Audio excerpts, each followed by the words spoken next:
2. Hello, hello, everybody. It is Friday, July 21st. Beautiful summer day. It's the H3 Podcast. We're here. Thank you for being here with us. We have a fantastic show today for a change. Actually, I won't even say that because on Wednesday we had a fantastic show with the one and only Fousey too. So I'll say 2 good shows for a change. I won't put him down. Yeah, thank you guys for all the support on Wednesday's show. The feedback was incredible. I knew he was going to be a good guest, but I was surprised by how honest and vulnerable he was, and that's my favorite type of interview. It's just so nice to talk to someone who's, so willing to discuss anything, and I think that's beautiful. So anyway, thank you to SeatGeek for sponsoring this episode. Love our sponsors. Hila's not joining us today because she divorced him. Yes, I'm sorry, guys. Just came out. I've been showing everybody in the office my dick. I've been asking everyone for Percocets. Oh, wait, sorry. That's Steven Crowder. Dude, this new Steven Crowder article is crazy. Yeah. No, Hila's not here because this is just crazy. She's actually going to get pregnant today. What? I know. It's like, we didn't even really think about it. And then we're like, oh, shit. So, yes. I know. It's crazy. Who's the father? Hopefully not the doctor.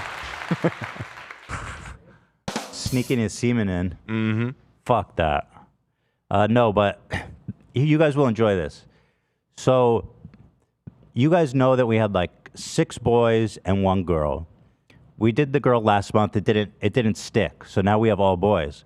But they're like, well, actually, you have 3 eggs left that we didn't test. Oh? So we said, okay, great. Let's test them out. We got the results. All boys again. No. Yeah, all boys. Wait. Yeah. You are the most alpha human being on the planet. You are only pumping out dudes. It's insane. If I was king, I'd be like this shit. I'd have heirs for days. That creates conflict too, though. You don't want to. Whatever, bro. Men rule. Yeah, dudes rock. It's true. Dudes fucking rule. Fucking rock, bro. I got 3 heirs potentially coming up on this. So, so yeah, it's gonna be another boy. Well, okay. Isn't that crazy? That is crazy. So we'll see. I'm real nervous about it. It's like you have such a great dynamic, and you're so nervous about like, oh my God, going through childbirth, and the first year is like sucks so bad. But then you look at Theodore, or not. Theodore's amazing, but you look at Bruce, who like I had the same feelings before he was born, and now he's just like so amazing, and you just, he's like the greatest thing ever. So I'm sure it's gonna be like that. And the reason why we wanted a 3rd kid is because me and Hila both were like, we're both the youngest. She's the youngest of 4. I'm the youngest of 3. And we're both kind of like unplanned. And so my theory on that was like, there's this like potential person out there that, I'm sure that if I ever, once they're here, I couldn't imagine a world where they didn't exist. My life would feel incomplete. And so I think of like a world where my parents did a condom or something instead of me being born. And I like existing personally, as opposed to the alternative, which is not existing, I guess. Although not existing, probably I imagine I wouldn't have much feeling about it at all. But it was that. Hey, Gabe, one sec. But it was that potentiality of this living being that I couldn't imagine living without. This special boy. And that's what pushed us to having a 3rd. Right, Gabe? Oh, boy. Yep. It's an old boy. What's up, buddy? You shirtless? Hot day, huh? It's a hot daddy summer, baby. You getting some rays? Yeah, I'm cooling down with a hose right now. Oh, God. Oh, that feels great. It's a hot daddy summer, bitch. It looks cold. I know that hose water ain't warm. Woo. Yeah. You remember? Did you used to drink? Refreshing. Did you used to drink hose water when you were a kid? Yep. Hose water's the best, baby. Kind of is. I used But to I don't know chug about today with all hose the water. Oh, big things time. going on. That shit's gnarly though. Like you think about drinking hose water these days, boy. It's like cooking in that hose, man. It's like it's not right. It always tastes a little rubbery, but that's okay. That's kind of the flavor. Yeah. Yeah. That's like All that's the different best flavors. water as a kid growing up. Mm-hmm. Yeah, it builds character. So what are you That's doing? nothing like hose. How you been? How's your week been, Gabo? It's good. It's good. Ooh. Ooh. Great. Excellent. Any plans this weekend? Ooh. We're planning to see Barbie and maybe that movie Oppenheimer, which is 3 hours long. Woo. And fucking me and Nick, they're going to jam at the studio making new music. Oh, you got a jam-loaded weekend, man. That sounds fun. Oh, You're gonna do the Barbenheimer? You guys gonna do the Barbenheimer The Heimer? doubleheader? Probably. Yeah. Ooh. I am excited to see Oppenheimer. I've heard Barbie's very Oppenheimer. good, but I'll probably see it. I'd rather see Oppenheimer though. Anyone else? Okay. I want to see both. You want to see both? They Oppenheimer. both look good to me. Well, if you could only watch one, which would it be? Why? One day Barbie, and Wow, the next day, you're really Oppenheimer. captivated by Barbie, Dan. It looks. I have a feeling Barbie will be more entertaining. Barbie, Oppenheimer seems like it's like Magnus Opus, dude. Yeah, but it's like it's not going to be fun to watch. You know what I mean? I don't- It's like intellectually stimulating, but not like it's not like a popcorn movie. you I know? got a feeling the Oppenheimer's going to be like iconic American film of all time. Yeah, I am stoked for it. It looks crazy. The feedback is crazy too, and I love Christopher Nolan. He's my fave. He's your favorite director? Probably at this moment in time. I mean, who else is making interesting films right now? Box Office James. Who? Bryan Singer? Jim, my boy Jim. James Cameron. Oh, James Cameron. Like he makes like one movie a decade, and it's always Avatar. I mean, that has been true for the last decade or so. How do you yes. feel about Avatar, Gabe? It's boring. It sucks. Avatar sucks. It's You're living lame. the way of water right now. Look at you. Remember he went to the theater to protest it, I think? Yeah, I remember he was Yeah. upset about it. And We he was talked right about it. for that. Avatar's Boring. lame. Wow, whales. Woo, big deal. We have whales in real life. Nobody cares. We have whales in real life, and people are killing them already. So it's like nobody cares even here on Earth. We don't have tulkuns, though. What's the purpose of whales in real life? What I mean, is it's the just- purpose? I know what's the purpose. They make great candles Oh yeah. Mm-hmm. Perfume too, right? and perfume. Yeah. Yeah. You know how many candles you can make from one blue whale? Like a couple dozen at least. A lot. Maybe thousands. Yeah. Maybe. All right. Well, have a great weekend. Okay. Nice to see you. Nice to see you shirtless. What a nice treat. Woo. What a treat. Have a great weekend, bitch, motherfucker. Motherfucker. Shit on, shit on my shithole.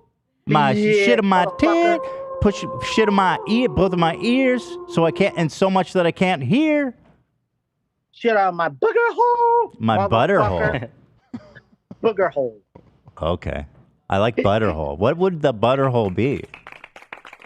Butter hole can be a lot of things. A hole in the butter cup, a hole in a butter, It'd be like a very lubricated anus. A butter hole. a butter hole. There you go. Shit in my butter hole, bitch. Shit on my ear hole and lick it up, bitch, motherfucker. How about this? Shit in my ear hole and then clean it out with a Q-tip, baby. Shit on my mouth and Nice. throw it up on my butthole. Wow. Excellent. That's a powerful image. All right, Gabe, you have a great weekend, okay? Woo! Woo! Fuck, baby. Uncle Gabe. Fuck White Claw, Uncle Gabe forever.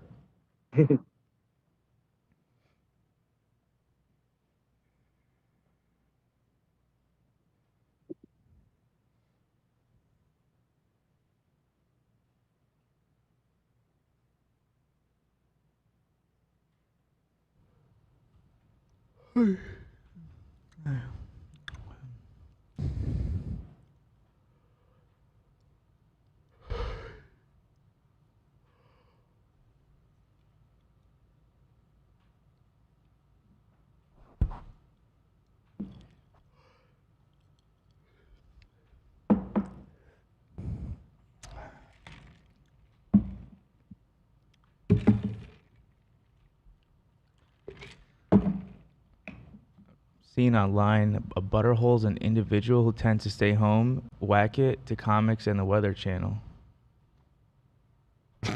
I'll be here all day. Awesome, thank you. Shout out Dearborn.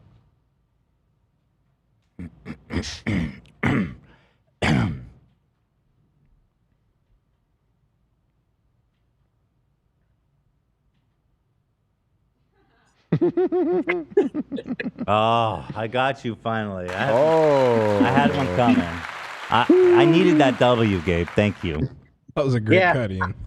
I want to give a shout to my girl Frankie Clark, who's in Chicago. Have fun in Chicago. Hold the Frankie. fucking phone. What? Back up. Do you have a girlfriend? Just my friend Frankie. Oh, so she's not your girlfriend. She's your friend who's a girl. Yeah, I'm curious. girl, that's a friend. Because you said girlfriend. It was like girlfriend though. Thanks to shout out my girlfriend. Yeah, like the way you and I are girlfriends. Not like a romantic girlfriend. No, not a girlfriend, just a friend that's a girl. Okay. Okay, got it. Because you could just say friend and then it wouldn't have confused us. But I suspect there's something going on there, Gabe. I'll get to the bottom of this. Someday. All right, you take care, buddy. Love you. All right. All right, have a good one. Bitch, love ya. Love you, motherfucker. Cheers, my dude. Cheers, my dude. Wow, Gabe. That's the artist formerly known as White Claw Gabe. Right. Still gonna take some getting used to. So yeah, so we're potentially getting pregnant today. We'll know in by next week if she's pregs. Another frickin' boy, dude. Mazel tov. There was last week there was this night where Bruce and Teddy, right before bed somehow, they have the most energy of the whole day. And the two of them were just going, they get so crazy now that Bruce is a little older. And I'm like, how do I even introduce a third one to this equation? Me and Eli are sitting on the couch, and in the middle, there's this hard stone table. And they're jumping up, they're on the couch. It's like we're just trying to keep them alive. It's a challenge. I don't know how we're going to introduce. Yeah, exactly. Also, yeah, so that's what that is. Yeah. So that is. Also, today is a special day. It's a holiday, some would say, a holy day. There's two men in the office whose names rhyme. Whose names rhyme? It would be Cam, Ethan and Ian. and Dan. Ethan and Ian. Ethan, Ian. No, it's not us. It's Cam and Dan. It's their birthdays. Yo. What? Dan's birthday's today. That's right. Happy birthday, Dan. Thank you. Happy birthday. Happy birthday. And what are you turning? 47? 48. Woo! Congratulations, Wow. baby. Huge one. What are you actually? 34? 36. You old fucking loser. Old motherfucker. You are so old. Yeah. Thank God you're someone 36. almost as old as me here. 36. Yeah. And Cam, how old are you? Half a dozen off. 48 too. 48. Congrats. Thank you. Whoa. 29. Oh shit, we got sparklers. Yeah, we got a cake. What We the got cake. fuck? Oh, it burned out. Just pretend. So, Got it. What's and on Cam, when was your birthday? Oh, Yeah. cheers, my dude. Check out the cake we Cheers, got. my dude. Show that to No the camera. way. Show it to the camera, Dan. Cheers, my dude. Cheers, my Yo. dude. Cheers, Love ya. my Dan. No homo. Here's my Dan. Wow. Cheers, my Dan. Did they give you a problem at the cake shop? No, Oh, it's it a says Christian no bakery. homo. They're like, listen, I choose not to work with anything gay related. Yeah, cheers, my dude. No homo. Cheers. My dude. Thank y'all. That of course pretty is great. Big Tip. We call him Big Tipster. He's the Shout one. out. He's the originator of that soundbite. Cheers, right. my dude. Cheers, my dude. Shout out Big Tip. Woke King. Oh, At Woke least I've King. seen what a vagina looks like. I know it, man. That's a And huge dub for you. experienced its gentle caress. That's Big Tip. Cheers, my dude. The one and only. That is a huge dub for Big Tip. And this is a Cam Dan cake? Sam is grabbing another little thing over there. Uh-oh. We have multiple cakes. We have another because What? that's a Dan cake. That's very much a Dan cake. Yeah. I love Tipster. Cam, when was your birthday? You know what? I know very little about Tipster. So Tipster, if you see this, this is not a joke on you. Cheers, my dude. I just know that I love that soundbite. No, Cheers, my dude. no, it's not a joke on Tipster by any means. No, we yeah. are honoring I him. hear he's a woke king. Yeah. He genuinely is. Soundbite of the year. Calling it right now. Cheers, my dude. No, it's all love to the Big Tip. Love ya. I No I homo. admittedly don't know a lot about him either. Oh, whoa, what the fuck is this? Holy shit. Whoa, what we got? What we got? What we got? What in God's green goddamn? What? Yeah. Holy fuck! Blow it up! Blow it up! Cam got the mushroom house. Dude, that's fucking awesome. That's badass. I know who made that. Show it off. This thing's fucking awesome. Holy crap. Dude, that is sick. Sam, did you make this yourself? What? She said she did. Sam made that, of Oh course. my god, this Of is course. incredible. Dude, that's sick. How'd you do that with the, fuck? That how do you looks so call that good. stuff? You want to talk Is it fondant? Fondant. Yes. Fondant, an airbrush machine, You have patience. an airbrush machine? I have a food coloring airbrush machine. Jesus, Sam. You're What don't perfect. you have? I don't know. I have like everything. Craft. We don't have an air conditioner, which was causing a lot of Don't have- That problems. is, yeah. No, it's literally leaning because our house was melting it while I was working on Oh it. my god. Wait, why don't you guys have AC? What's that about? We just don't. It's an old building. I don't know. It's an old building? Buildings. You Oh, guys, well, old you guys buildings in working LA. fans? It's like over 100 years old, our building. Jesus Yeah. Christ. We have little like in window unit air condition. Okay, yeah. things That's what throughout I had the in New York. It was not sufficient. No. Yeah, it doesn't work very well. Well, Thank you very much. that is incredible, Sam. Thank you. And is there cake? There's cake inside? Yeah. I've been watching a lot of Is It Cake on Netflix. It's very much giving that, Is it cake? which is a high compliment, of course. How do you even cut that thing? It comes. She said it comes off in 2 layers. We're gonna get some cut cake slices. But anyway, happy birthday to the boys, Can and Dam. Thank you. Thank you, guys. Absolutely. Thank you. Cam, when was your Thank birthday? you. My birthday was yesterday. Oh, yesterday. Yeah. And do you want to say your age or you don't want to? I'm 29. It's fine. 29. Young. It's not That's a fine. young man, right there. Oh, wow. You think so? I'll take it. I feel like an Very old young. fart right now. You're in your 20s, bro. What more do you need than that? Not for much longer, but I'll take it for now. I'm 38, dude. You don't understand what that means? Dan's 36, for God's sakes. How God's embarrassing. sakes. I was 29 when I started working here. Actually. Wow. Wait, what? 7 years? 6.5 years? Well, because it was right before my birthday. It was in like June or something. So I was only 29 when I started working here for like a month. It was in June this So year. then it would mean 7 years you've been here. No, I'm 36. And you said you were 29. My anniversary isn't today. Right. But you said you started working right after your birthday. Right before.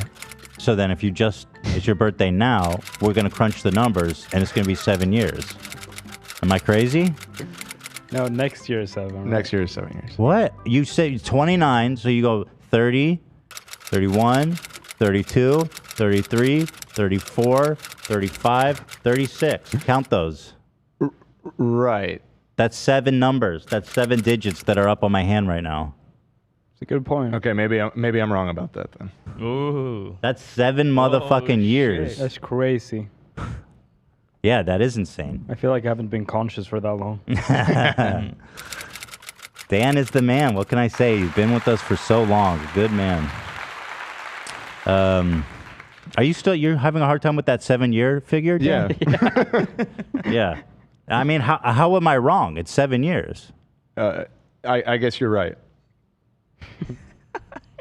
I know, man. I'm Not looking me, back right? when I actually started working here to. I know, make it's sure I'm crazy, not bro. misremembering.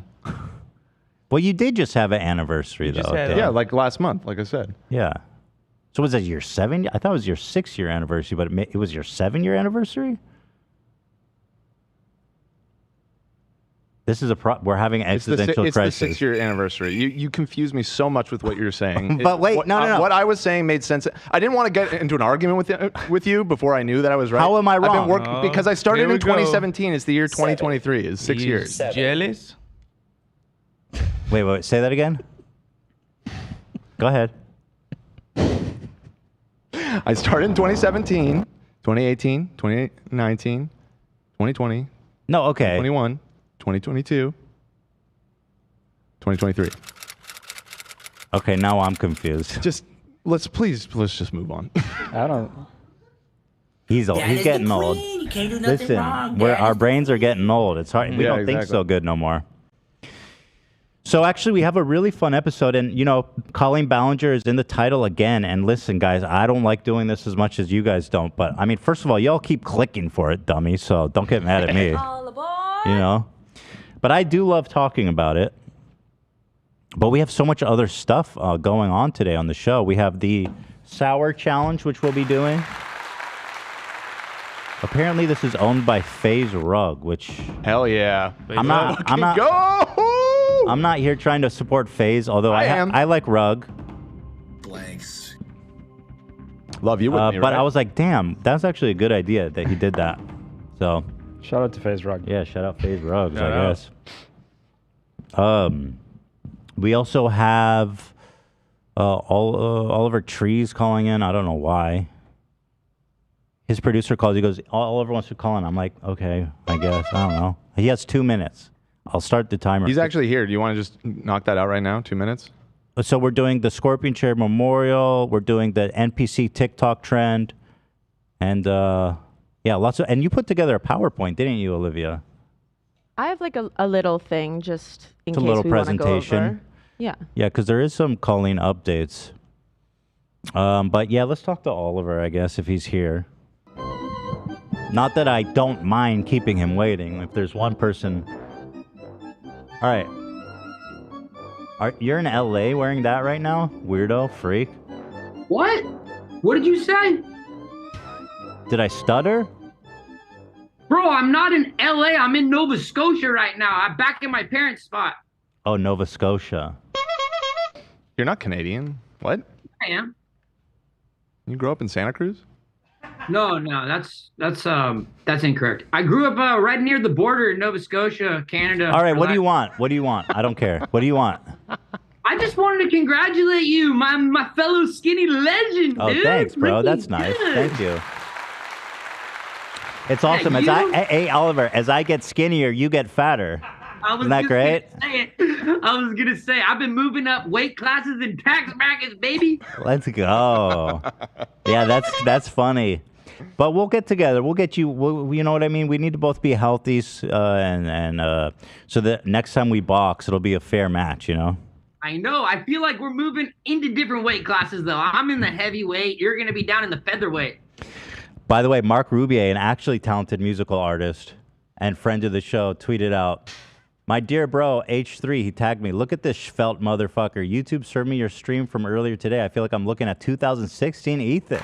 It's insane. Proud of you. King. Thank you, Mark Rubier, who has excellent music. Mm-hmm. And he gave us all free tickets to his show as well. Oh, yeah, he did do that. Yep.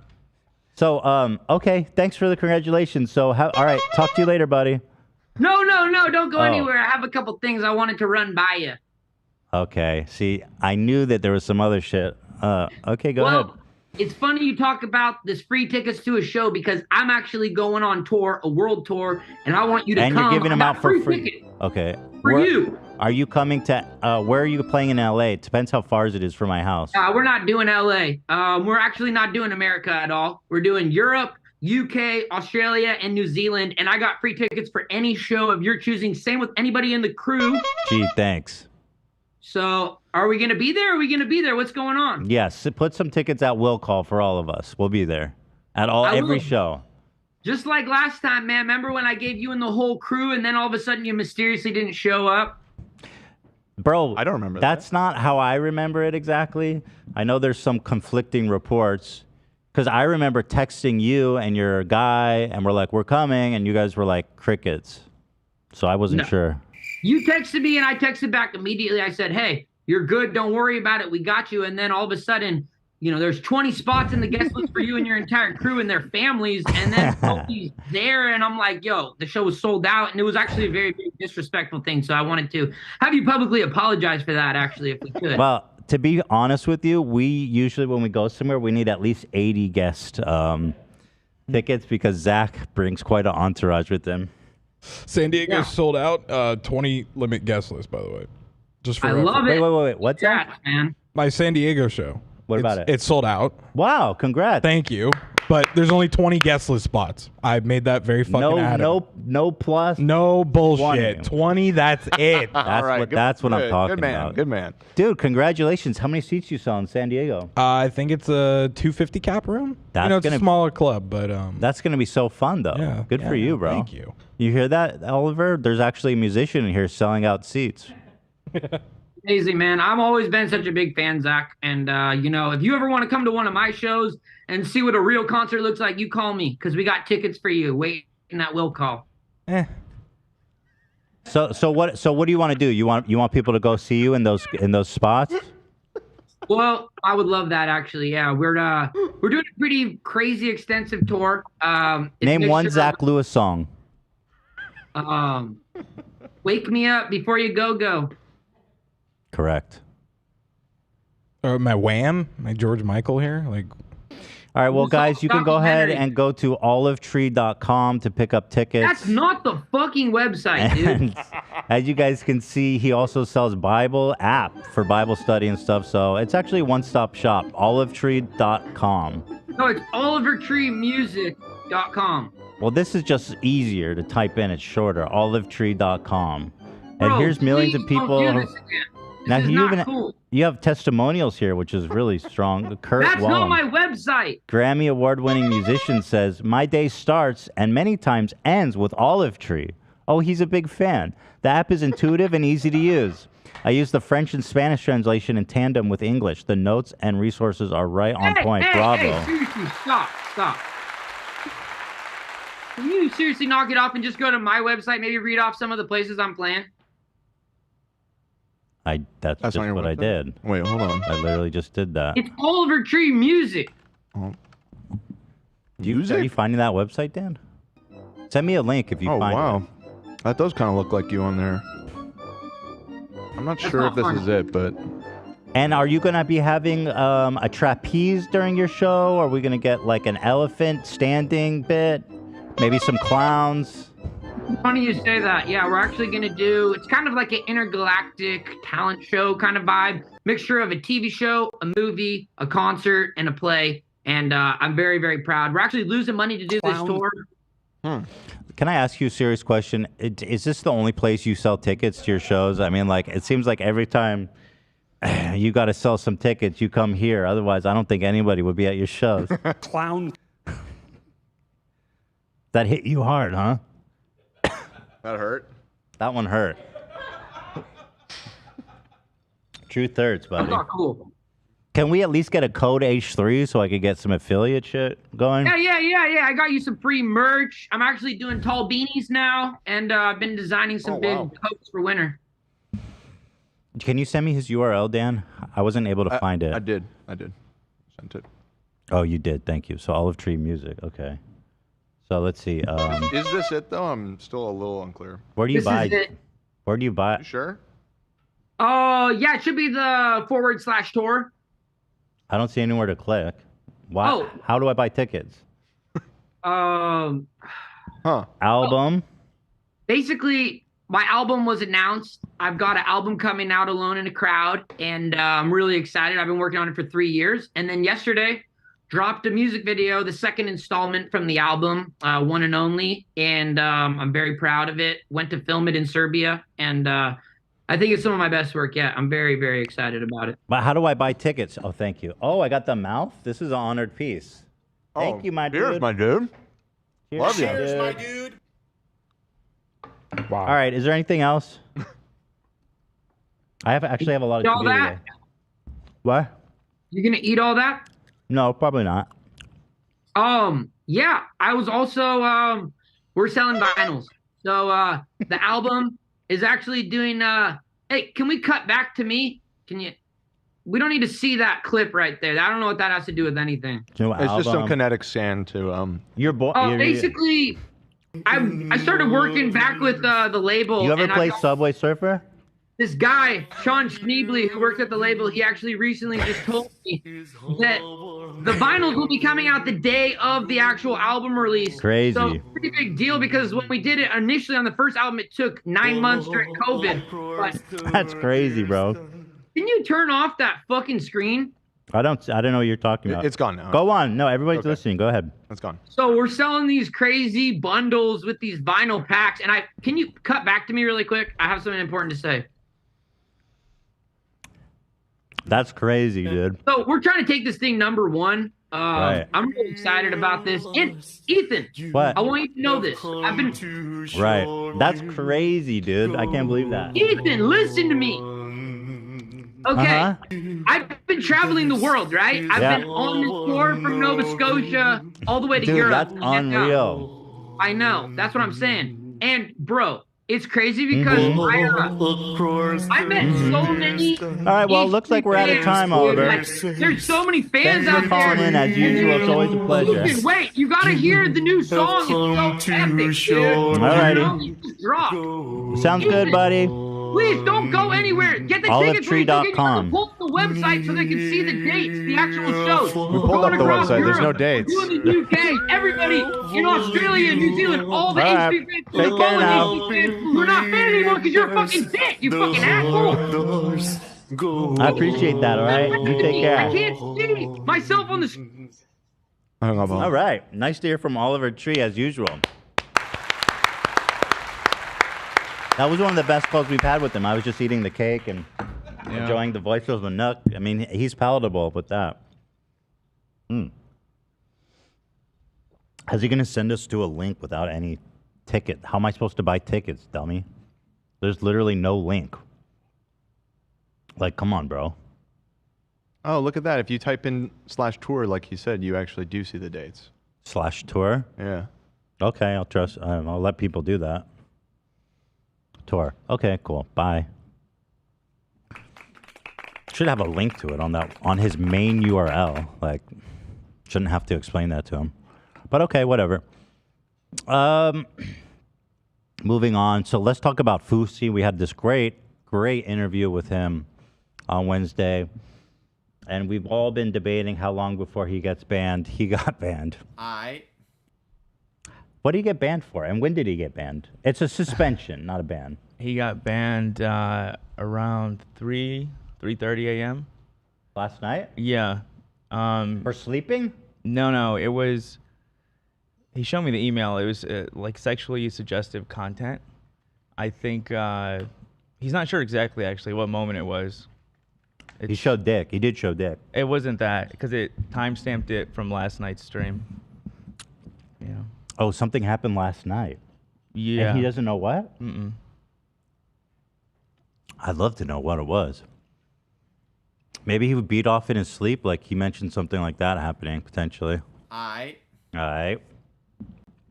Well, anyway, there were some touching moments after the podcast that everybody on the subreddit was loving, so I'll share them here with you guys. Fousey, as we're calling him. Woosey Woob. AB, you really got to be in his ear, though. He's going to get permanently banned. I was literally like, because he's been calling me every day since the podcast. Yeah. We're boys now. Yeah. And I was literally like planning on telling him like, hey, have a good time this weekend because I took him to the airport, but don't get banned. Please don't get banned. I need this. And literally on the way to his house, he texted me. He's like, bro, I just got banned. No, but for real, he's going to get permanently banned because he doesn't know, like, he can't stream with Aiden Ross. Right. He can't do that at all, apparently. Right. So he's got to be careful. And there was other stuff you were pointing out, right, Love? Yeah, he could get a permaban with the stuff he's already done. And What does he need to avoid? Just not showing his dick. Okay, right. That's an easy not one. saying that he's going to jerk off. You can't even say you're going to jerk off? Of course not. No. What do you mean? What do you mean? Of course not. I don't think he said that he said something else though during the stream, Well, right? he admitted to it on the show. Okay, so if you're like, I need to go to the bathroom and jerk off, that's no go. I'm pretty sure that's no go. I can do that on YouTube. Yeah, Twitch. I think, in my opinion, that would get you a Land of ban the free. or warning at least. From now on, when I need to use the bathroom, I'm going to say, I'm going to the bathroom to jerk off. Be right back. Don't say that. Yeah, that sounds gross. It's not good. It's not good. The bomb threats. Bomb threats. Yeah, yeah. Oh, like the TSA TTS bomb stuff? threats. Calling those in. How's Like, that his fault? How does he prevent that from happening? Not having TTS, having mods filter stuff. Oh. Yeah. Also, he okay, screamed like after that went off, he like screamed a bunch of stuff, scared people. That when he shouted Allahu Akbar. Right. He's That, just, yeah, that was recording, rough. he's just praising the Lord. That's it. That's right. He's just saying praise Recording God. people in public, like when he's in a restaurant, people like looked uncomfortable behind him. He can't do any of that. Can't do that. Wow. Technically. Okay, so he's got to be. He's gonna get banned. I don't. He's Yeah, he's that's not gonna what last. I was saying here in the office. Like he's gonna get banned tomorrow or the next day, 100%. Maybe he can move to YouTube if he gets banned, right? I mean, YouTube's good. Well, anyway, here's Fousey right after the interview. He's on his way home. Yo, thank you. By the way, did not dox us. King. You know, everybody was saying he's gonna dox you. He did not dox us. He was very respectful. Yo, thank you, H3 family. Like, if this is the only time you ever watch me, thank you from the bottom of my heart, man, for literally just giving me a chance to tell my story and not being like, oh, I'm not gonna watch this guy. Genuinely, thank you, thank you, thank you, thank you, thank you, thank you, just for fucking listening, man. Thank you, thank you. He's a sweetheart. I love him. And that's, I think everybody really had, was very endeared to him. It was. I gotta tell you, the part when he was talking about how he comes immediately and all the stuff about the massage parlors, that was fascinating to me. I mean, I loved being brought in on that world because it's just, Yeah. I didn't know that. There's like, they'll have sex with you? That is crazy. I did feel a little bad when I was saying that I had this similar problem when I was younger, and then he said 30 seconds. I was like, oh, it wasn't. I don't think it was that bad for me. No, his is like 5 seconds. Or five, whatever it was. His is like a little bit immediate. Stolen valor a little bit, so. Okay. I didn't mean to make light of his struggle. You're backpedaling a little bit. I mean, I didn't know 30 seconds. Like. Well, what are you talking? Like a minute, 2 minutes? Are we talking 10 minutes? I mean, a couple minutes. I was younger, getting That's nervous. that's just being young. Yeah, I kind of realized after he said. You know what I mean? That's yeah. just being young. But my boy Fousey, he says if you breathe on it, he'll. I mean, it sounds like a real issue. He's been through it, man. Oh, I'm gonna call my dad. Even though we're not close. So this was great. This was very sweet. My dad has gone through just as much as my mom has with me. My dad has been through so much, man. I can't hate on my dad as much as I do. He really loves me. Hi, Mama. Hi. Baba, I was just on one of the biggest podcasts in the world. Thanks, bro. I was just on one of the biggest podcasts in the world. Yeah, what do you mean one of? Hold on, dude. Hold on, Fousey. What the fuck do you mean one of? Thanks, Dan, for pointing that out. By who? A guy named H3H3. Yeah, who's he? Just this big YouTuber. Oh, apparently you can get banned for being on your phone while driving. Yep. That kind of makes sense. If you're reading chat, but yeah, he has it on TTS so that he's not looking at it. So he's good in that regard, you think? He makes Well, it he picked clear. up his phone and he was not watching. Like, what he was doing. Calling his dad. What he was doing is illegal. Yes, that is illegal. To like pick up your like, I know everybody does that, but like that. So that's just in terms of service, I could imagine Twitch popping you on that too. Fuck, I'm worried. The thing is, he doesn't want to go to YouTube. I mean, I know he doesn't. Yeah. But he's not gonna have a choice pretty soon. It's kind of like a new beginning for him. Yeah, I don't know. People watching live. Wow. Yeah, it went really, really, really good, Baba. That's good. Yeah. with the news. I hope it just keeps going like that. I hope so, Baba. I'm gonna try really hard this time. I told you. Yeah, but be careful. Just spend money for food. That's it. I will. I'm not. All I'm buying is food, Baba. After the car, I'm not buying anything else. Okay, but try to find cheaper living. Tayyib. Than the $4,000. Okay. You gotta love it. It's like he can't help but just be like, "Hey, I'm glad you're doing good, but dude, you gotta stop spending money." It's like he's worried, you know. It reminds me of Hila's dad. There's this hardcore Middle Eastern. Well, incidentally, they're both from the same place. If he's Palestinian. Yeah, nothing's good enough. When I went back home last time, my dad asked me, he goes, "Are you still working on the show, or are you only boxing out there?" I'm like, only boxing? At the time, I'm like, I did one match and I lost. What are you talking about? Damn, your dad is really... Yeah. You're a boxer now, son? Are you a full-time boxer athlete now? I don't know. That's awesome. Okay, you sir. Okay, Baba, I love you. Love you too. Thanks. Wow, Baba! Yes. You know that's the first time you ever told me I love you too in my entire life? Gay. Stop. Baba, you have the last time, Baba, I was live on stream yesterday. I said I love you. You said, okay, good. that made me laugh. I love you. Okay, good.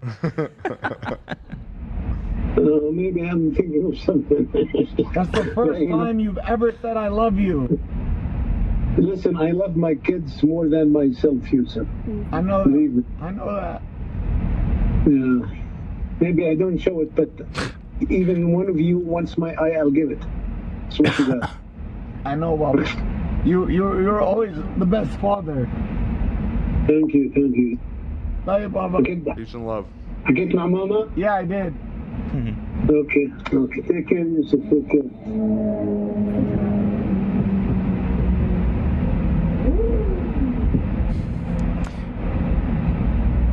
It's a little bit long, but yeah, it's very sweet.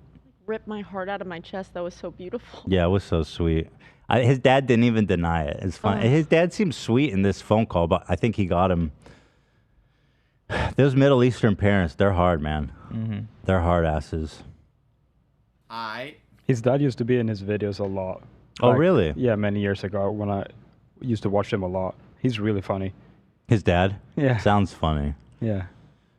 It really goes to show how having a positive experience with positive people can have a ripple effect. The sun just shines a bit brighter, smiles come easier, and you just want to share that energy. Top comment. You see?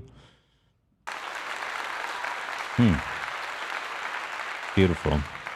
Although it wasn't long before Fousey got home and started arguing with Bryce Hall. Bryce Hall, two friends of the show here. Let's take a look, though. Just saw some clips of H3's podcast and saw Fousey say he could expose me for a bunch of things I do because he's known me for so long. What is this subtweet high school bullshit?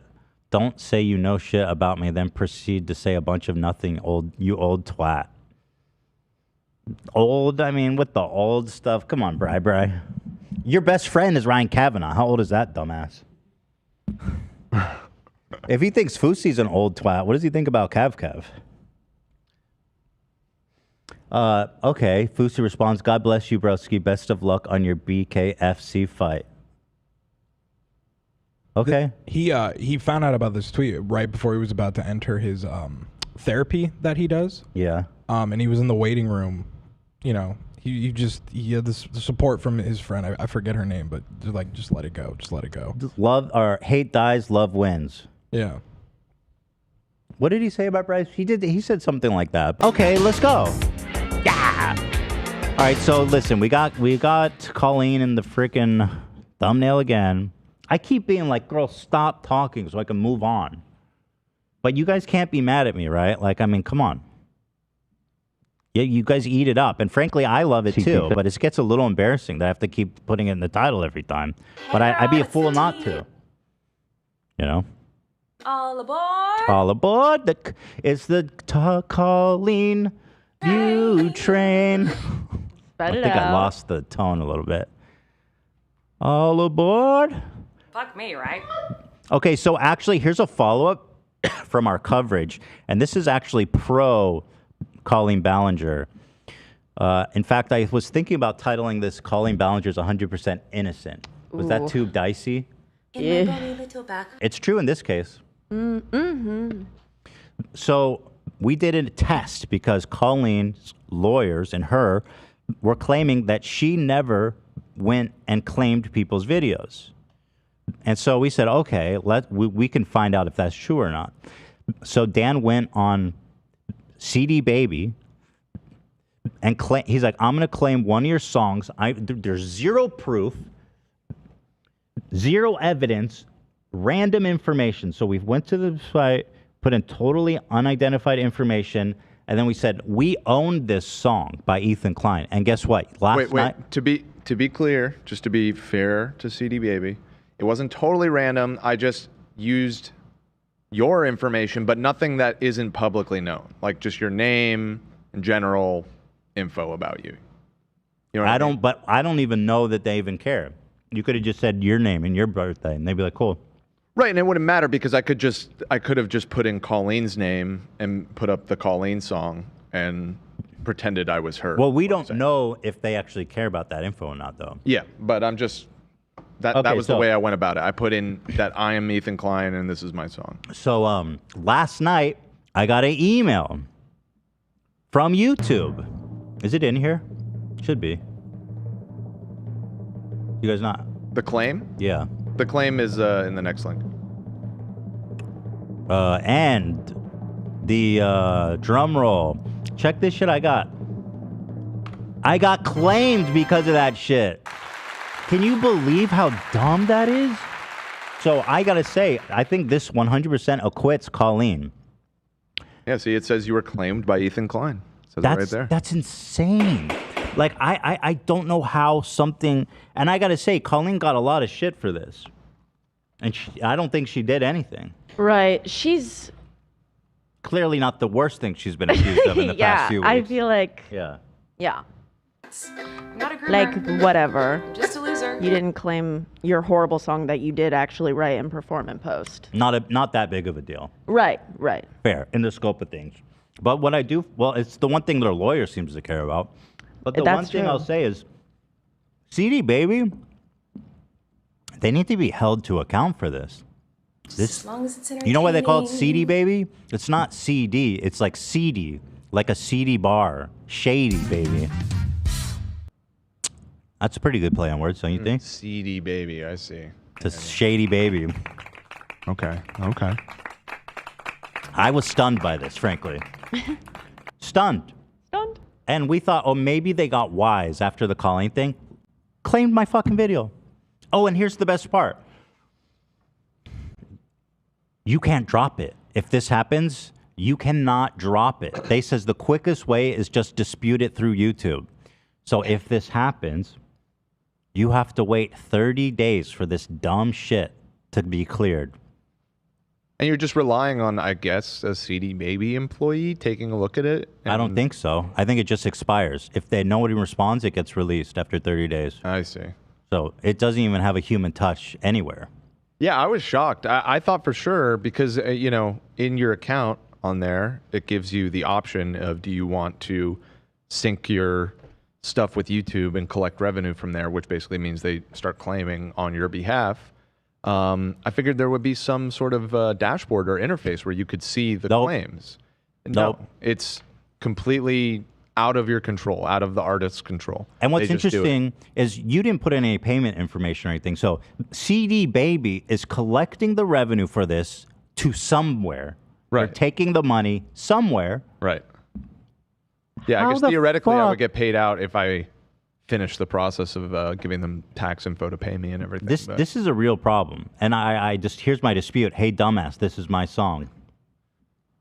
Proof of ownership. That's my proof of ownership. Like, I don't know what to do about this, but this is stunning that in this year, 2023 on YouTube, this is a thing.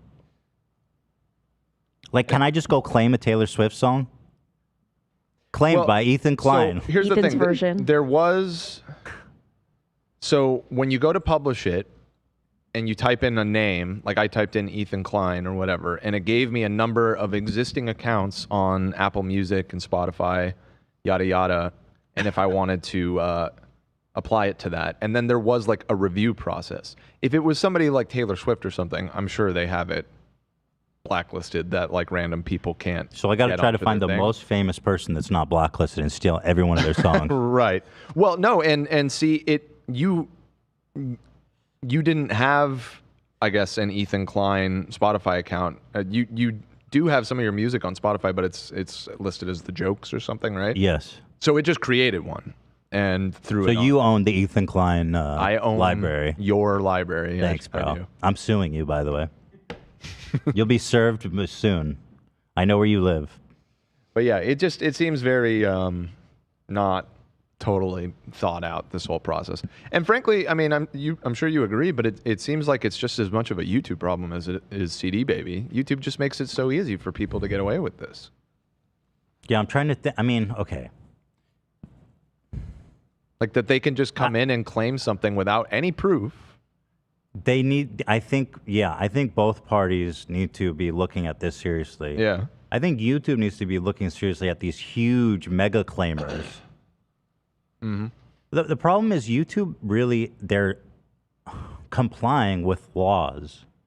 There is a DMCA law, there's a claiming law that allows websites like YouTube to exist where people post content. So I blame them less than CD Baby. Okay. Fuck you, CD Baby. CD Baby. Here is I hope Colleen sues them, man. That'd be great. Do it for us. Do something good for us. You know? Huh. That'd be a dub. It wouldn't really help though, would it? No. Not with the child grooming, I don't think. But she's only groomed her cats. What are you talking about? The Persian cats. Mm-hmm. Oh, you know, somebody just pointed something out in the chat that I just realized. Remember, you listened to that fans music on your member stream recently. Right. And then it like auto-claimed and you kept asking her to remove it and she was like, I'm trying. I now seeing what it's like, I understand why she wasn't able to get that taken care of. It seems like their process is crap. Like, but if she can't help that they're claiming my stuff, how am I supposed to ever watch their content or anybody? You are I agree, right? Yeah. It's like there's no, even if you wanted to whitelist, it said that you just have to kind of do it manually, get in contact with somebody at CD Baby. The other distribution platforms allow you to check whether you want it claimed on YouTube.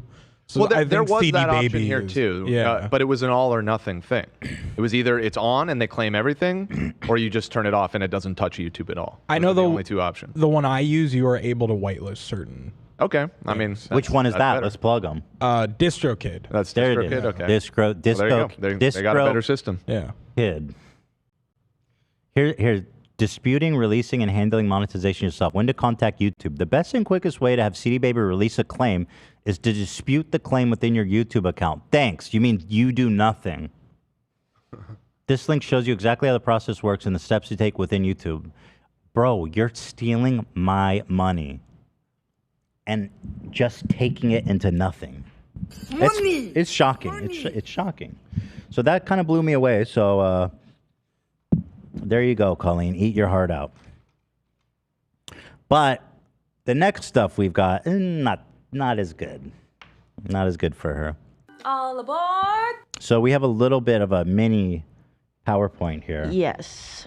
I just threw it together. Don't expect too much. But it does give a rundown of what happened. So her lawyers put out a statement. Right. Which is her, I guess, acknowledging everything. To an extent. We'll brush over everything.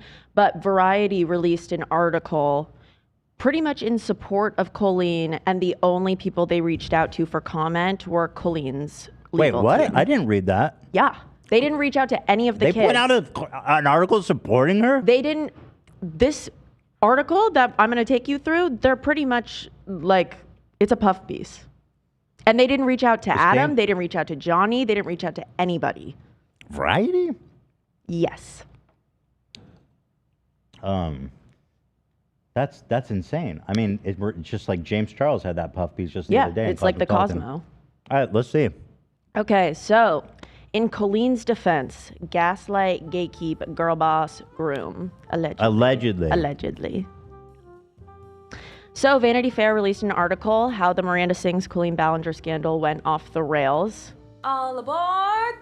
Everything you need to know about the drama Tearing YouTube Apart by Andrew Quintana. I wouldn't say it's tearing YouTube apart. I wouldn't say that either. I think it's that tearing her out of YouTube. I agree with that. I think there's a pretty unified coalition against Miss Colleen. We've all allied. Yeah. In peace. So, next. I think the intentions of this article are to downgrade and attempt to minimize Colleen's offenses, to smear the face sorry, of... hold on. Let me back up. You want to talk about it? No. You're talking about this Vanity Fair? Because you said... Yes. I'm talking about this Variety. article. My God. Vanity Fair. Okay, Fair. so I'm so sorry. Just to be clear. Not Variety. Okay. I take it back. Vanity I'm Fair. so sorry. The V. The other V. The other V. Got Variety, I have always thought is very reliable. That's what I thought. That's what I thought. Didn't they write that article about Ryan Kavanaugh doing the Ponzi scheme? Yeah. Which was of course retracted. They did. Of course they didn't do this one. They would never. And they retracted. They wrote that article, which was retracted. Correct. Yes. Vanity Fair. Fair. But the reporting on it was good. But the retraction was added to it. Okay, All go right. ahead. Sorry. To downgrade and attempt to minimize Colleen's offenses, to smear the face of the movement, Adam McIntyre, by painting him out to be a liar and a stalker and having him be the only person named besides Colleen. Intentionally exclude the narratives at the core of the story and writing the kids' accusations off as baseless and unsubstantiated. That's a quote. So I wrote how, who, where, unsubstantiated. How did I not hear about this? It's happened 2 days ago. I told you. This is I'm pretty going stunning. to tell you all about it on Friday. Who would stick their neck out for her at this point? Okay. So, you want to know? The author of this article's name is Andrew Quintana. His author's bio states that he graduated from Bennington Writing Seminars in 2023 with a degree in creative nonfiction. Creative is right with this one. Yeah, emphasis on Real the creative. narrative, possibly liberties that were taken. He's an educator, an aspiring personal essayist, and resides in Los Angeles with his husband. He posted on his... Well, hold on, you missed the most important part. And his schnauzer. Right, Keats. obviously, Keats. Yeah. Sorry, Keats. I mean, come Keats on. is watching, actually.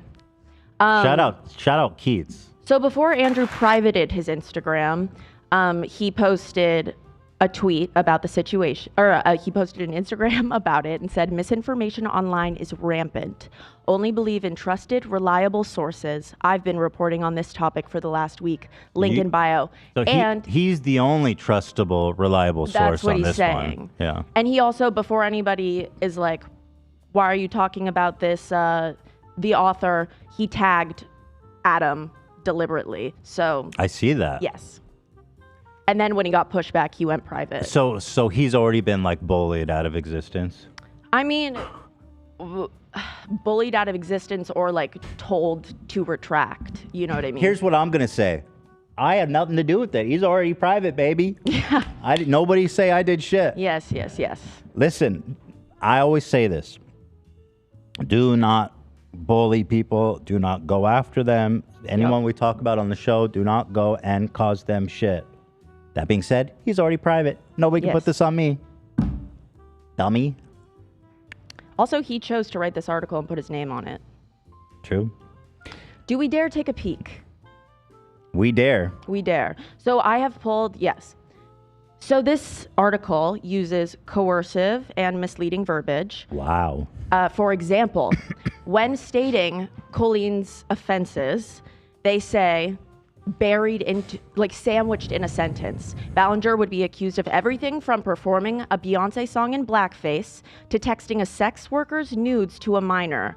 Ballinger's legal team has denied that she performed in blackface, saying she was wearing green face paint for a prior cover of a song from Wicked. Exactly. And that's all what they have knew, to say. Exactly what we knew was going to happen when that one person had to create this dumb rumor that was just going to give her an out.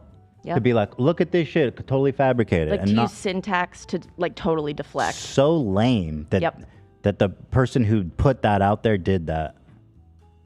Insane. But yeah, clearly that's all they're gonna mention, huh? Yep. Wow. Another interesting passage. When reached for comment, Ballinger's lawyer replied in an email that Vanity Fair. Wait, I lost it.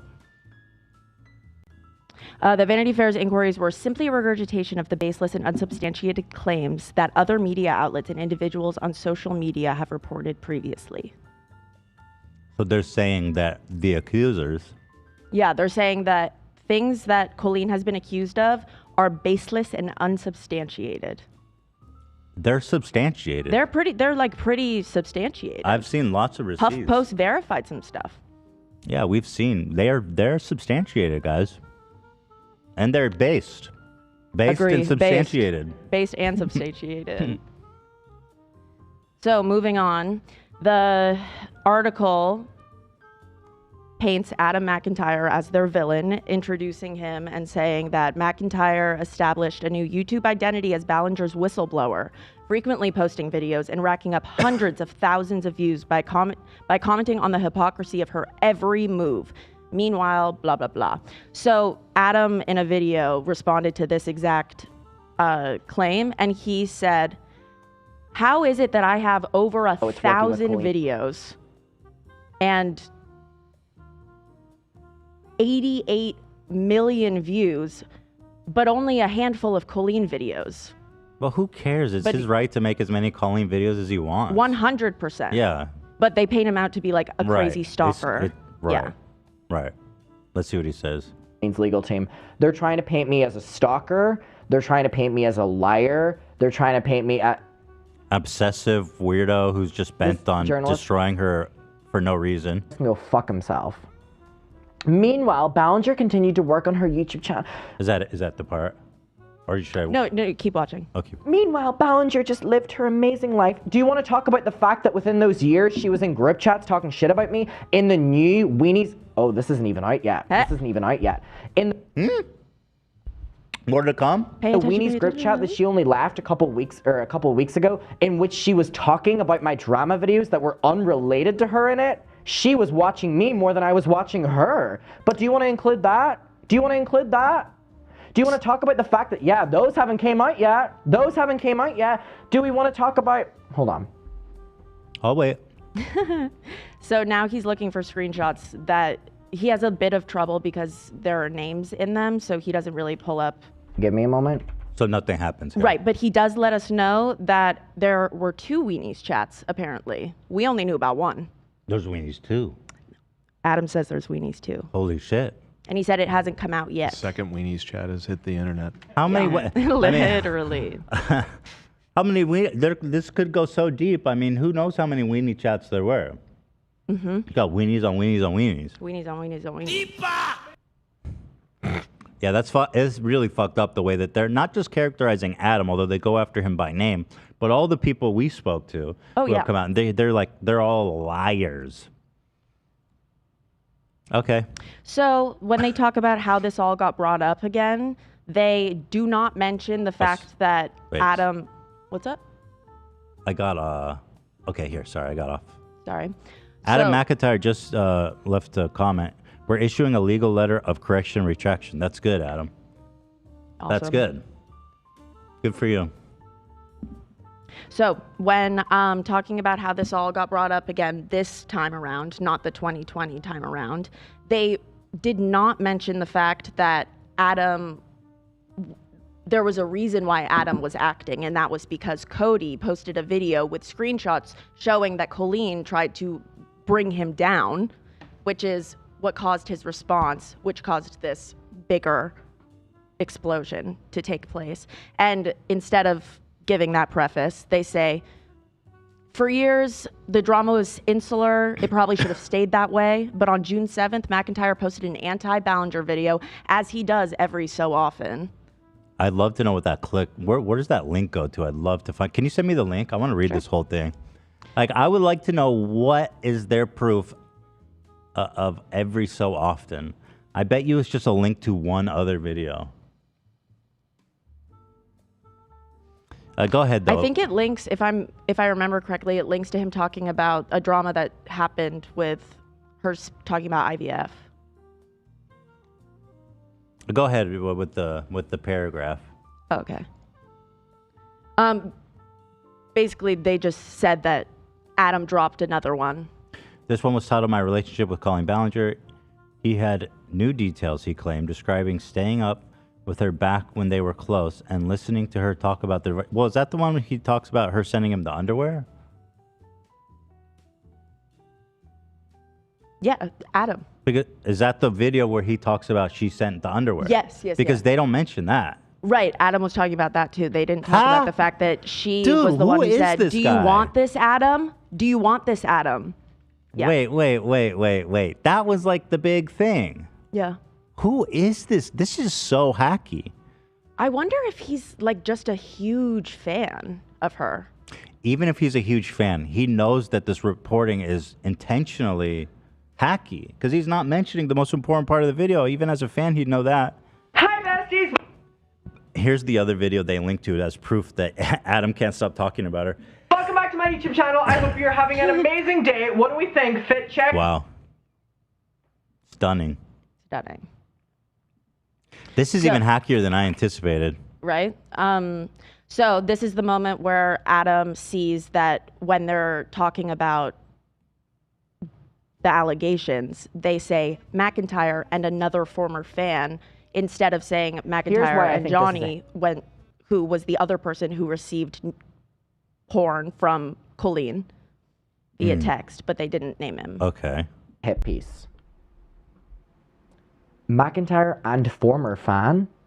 Why is everything focused on McIntyre? So McIntyre is the whistleblower. McIntyre is the stalker. McIntyre is the person who will always make a video. McIntyre is the one bullying her family. McIntyre is the one that will give you the update. McIntyre is the one that started this 3 years ago. McIntyre is the one that started this.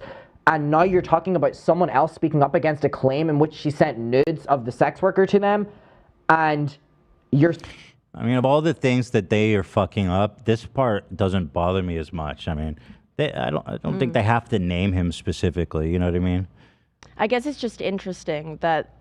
Well, it's clearly them going on the offensive against Adam. Oh, yeah. For sure. Which is really wild. I mean, how do you get this? Did they really pay off Vanity Fair? Because, I mean, I'm alleging that. Obviously, I don't know. But, like, how do you explain such a hacky article? I have no idea how. It's just, it lacks so much research. This is intentionally misleading. That's what I thought as well. All right, go ahead. So, only one sentence about the solicitation of porn to a minor, in case you missed it, because it was just one. It said, McIntyre and another former fan have also alleged that Ballinger sent them nude photos of a sex worker posting unverified, if troubling text messages as proof. And that's it. That's all they touched on that. Unverified, if troubling? That's written really It is written clunkily. weird, right? Bro, you're I tripped also over a it, shitty but I don't think writer. it was me. Posting unverified. I get what they're saying, but No, I understand what he's saying. I don't think it's written well. Or, yeah. You post sex worker posting unverified and troubling if true or something. Yeah. But unverified. I mean, I don't think she's attempted to say that didn't happen. No. As far as I'm concerned, there really is fairly verified. Because if you look at the receipts, agree. like Johnny posted that, right? Yeah. Oh, Trisha verified? Wait, how would Trisha verify it? The sex worker that they're also not naming, they're talking about Trisha. Yeah. And Trisha denounced publicly this woman, and they didn't think to mention it. Like, they're purposefully leaving things out of it to make the situation seem The guy less... who posted the text was like super close with her for like on the whole tour. Yeah, he worked closely for her. with her. And there was talk about this text beforehand, and then he released it. So I don't. Think about it. The one thing that they made a big stink about with their lawyers was the claim. Now, sending unsolicited porn of a sex worker, they haven't said shit about that. Not being true. Right. No. Interesting. So this is Adam's tearful response. I don't even know what to say to it. The article. Pretty stunning that they printed that. I can't believe it. It's I was so hoping reckless. For sympathy, and I was waiting, and I was hoping for a way back in her life. Was what apparently was happening there.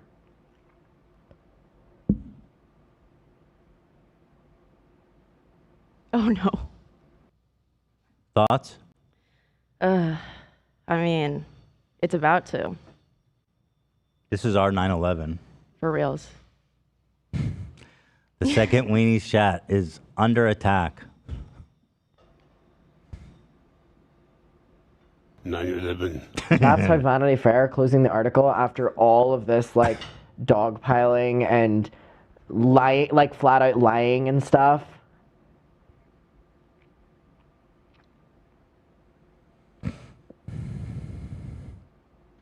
He has beautiful eye color. What is his eye color? Those aren't hazel, I'll tell you that. Those are like, he does not have hazel eyes. Brown. Brown. They're a beautiful brown. We got to pull out the chart. Adam and his beautiful browns. Yeah. Well, it turns out everybody has hazel eyes. Mm-hmm. Actually, I have Except amber. for you, yeah. I have beautiful amber eyes. No, you just have big brown eyes. Beautiful ambers. Blocked. Oh, Yep. he blocked Adam? Yep. Wow. After tagging him. Why not engage with the conversation with him, dude? Yeah, he tagged right? him. Yeah, he's the one who started the conversation. Fuck, dude, you tagged him. You wanted that social media trail. Adam said, Andrew Quintana, the writer of the hit piece Against Me, has blocked me on Instagram. Yeah, dude, you tagged him on Instagram and then blocked him. That's really stupid. So in one of their tweets, they spelled Ballinger wrong, and they kept deleting the tweets, reposting them because they were getting brigaded with comments, obviously, telling them to retract. And so they posted this one a bunch of different times and then deleted and reposted, and they took one down. Colleen Ballinger's downfall is the product of a particular era of YouTube stardom where digital persona is able to cultivate a feverish fandom that's been trained to reverse course with the first spilling of tea. Seriously? Like, are we gonna diminish it? Fucking that seriously, much? dude. Hey girl, what's the tea? I said, Andrew. What about her brother's a pedophile? Yeah. Like, I know she didn't do that, but she gave access to kids her brother's like a straight up Chris Hansen pedophile. Yeah. Have a seat over here. I mean, what the fuck? Let's mention that. Isn't it weird that the guy who wrote the article in favor of her's name is Andrew and her lawyer's name is Andrew? Just like interesting. Just like why are they both named Andrew? The world is a little bit too little. Interesting. Yeah.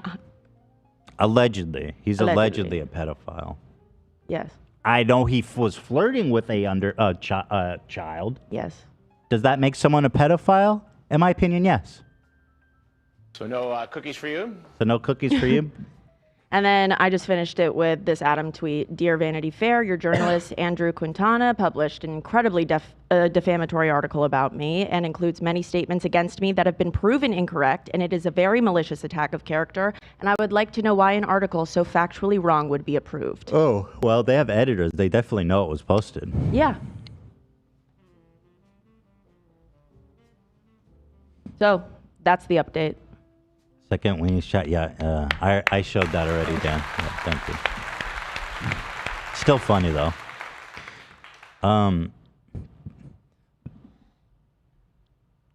Can you link me the article? I actually want to read over it. Someone says, "Sorry if this is a hot take, but pedos should be canceled." Whoa, hey, you said that sounds like some cancel culture shit, some bygone era of YouTube. Here, while we're pulling that up, just a quick diversion here. An enterprising young fan sent this very handy chart to help clarify the earlier conversation here. Wow. Okay, this is useful. Right. So I was 29 right, when I was hired, and then turned 30 just a short time after that. Then my 29. first year anniversary is in 2018, right? And then I turned 31, and then we fast forward to 2023. I've been working here for 6 years. 3, 4, 5, 6. Correct. I thought this was the Colleen allegations timeline. No, this is a much more much more serious matter. Happy birthday, Dan. Happy birthday, Dan. So thank you, Corn and Cobb, for being so enterprising and putting that together. Thank you very much. What was my logic again? I don't even remember. Because it made a lot of sense in my mind. I convinced you. You made me doubt everything. You made me. My reality was shattering. I was like, "How have I worked here 7 years? I know it's 6." No, you really were tripping me up, and that's why I was just kind of like, what I said. We'd have to go back and watch, but we're on the same page now. 6 years. There you go. All right, I'm gonna try to read this because when we did this with the James Charles one, I had a lot of fun reading the article, so I'm gonna try that with this one. Someone take this cake from me, please, God. It was very good, by the way. Thank you. It's a curse. And a blessing, of course. Are we eating the mushroom cake? Is that getting eaten? Well, Can we hit that? it's quite a lot of cake. It's up to Cam, I guess. It's just such a work of art that, Let's just wait. There's so much of yours left, too. Okay. I don't think we should cut all What the do you want to save it, Cam, or you want to eat it? Can I take some photos of it first, and then we No. can do it Yeah, afterwards? Yeah. No photos. I just wanted to Photoshop myself living in it first, and then we can eat it afterwards. But yeah, we can eat it. Some people are saying I gaslit you, Dan. I guess I did. I don't think that quite raises. Well, the level of gaslighting is when you confuse someone to the point where they don't know what's real or not, and I fucked you up like that, bro. Sure, let's just go with it. I gassed the shit out of you. You gassed me. You know the era where we used to burn the witch? I do. That era never really stopped. The type of witch we was burning changed. Right. Gaslighting is a form of psychological abuse in which a person or group cause someone to question their own sanity, memories, or perception of reality. Get gassed, bitch. You look stressed right now. Happy birthday, Dan. Thank you. Thank you. Drive angry on your birthday. Now you just look stupid. All right, so let's take a look. How the Miranda Sings Colleen Ballinger scandal went off the rails. Went off the rails. I mean, okay. I mean, the title implies that the scandal itself lost credibility by going off the rails. All aboard. How about, here's an alternative title. How Andrew Quintana's career went off the rails. You think that might be a play on the train, toxic gossip train thing? Oh, that would be clever. That would be clever. It probably is, huh? Okay, Bennington. Do you think it's a reference to our show? That's what I was fucking better be suggesting. Toxic gossip train. So everything you need to know about the drama tearing YouTube apart. Already it's bad. Sorry. Colleen Ballinger has been a YouTuber star for more than a decade, amassing tens of millions of followers, many of whom found her when they were teenagers or even younger. They fell hard for her potty comedy. And periodically, specifically her fictional alter ego, Miranda Sings. Talentless adolescents who delusionally believe she can sing and also is trying to have sex with their uncle constantly. Right. Is that right? Or the uncle is being trying abused. the other Yeah, way I around? guess. That's in funny. her most comedic attempt. You know what I mean? To be fair, an uncle molesting his niece is quite funny. Right. I mean, that's ripe for satire right there, boy. Especially for like children's satire. That's extra good. Adult incest. They love that. your The argument. children watching YouTube. The persona resonated with outcast kids who found her despite desire for fame to be oh so accurately cringe. Success earned Ballinger a Netflix series, sold out live shows, and most recently, rapidly intensifying controversy. Late last month, Rolling Stones published a story alleging that Ballinger had engaged in inappropriate behavior with underage fans. The magazine verified screenshots of texts in which Ballinger asked a minor about their virginity status and their favorite sexual position. She also asked them to send pictures of their body. Yikes. Well, that sounds bad already. Where we go from here? However inappropriate her alleged behavior was, the article clarified that no sex crime had been committed and that no evidence in review even hinted at the possibility that Ballinger had intended to start a sexual relationship with a child. Okay, so it's cool then. So they do end it by running D for her. Ballinger did not respond to Rolling Stone's multiple requests for comment. Well, it depends on where they go from here, but yeah, I mean, They're running D for her already. Yes, it's true. She did ask minors about their virginity and asked them to send pictures of their body. However, she wasn't trying to fuck them, as far as we can tell. Good enough for me. The only thing I've ever groomed is my 2 Persian cats. Iconic. That is iconic. That is one of the greatest lines in YouTube history. She thought, this is good, and then she It wrote is that down in good. her, It's in her so lyrics good. book. It's so good. To those steeped in the world of YouTube fandom, a chaotic, shape-shifting minefield where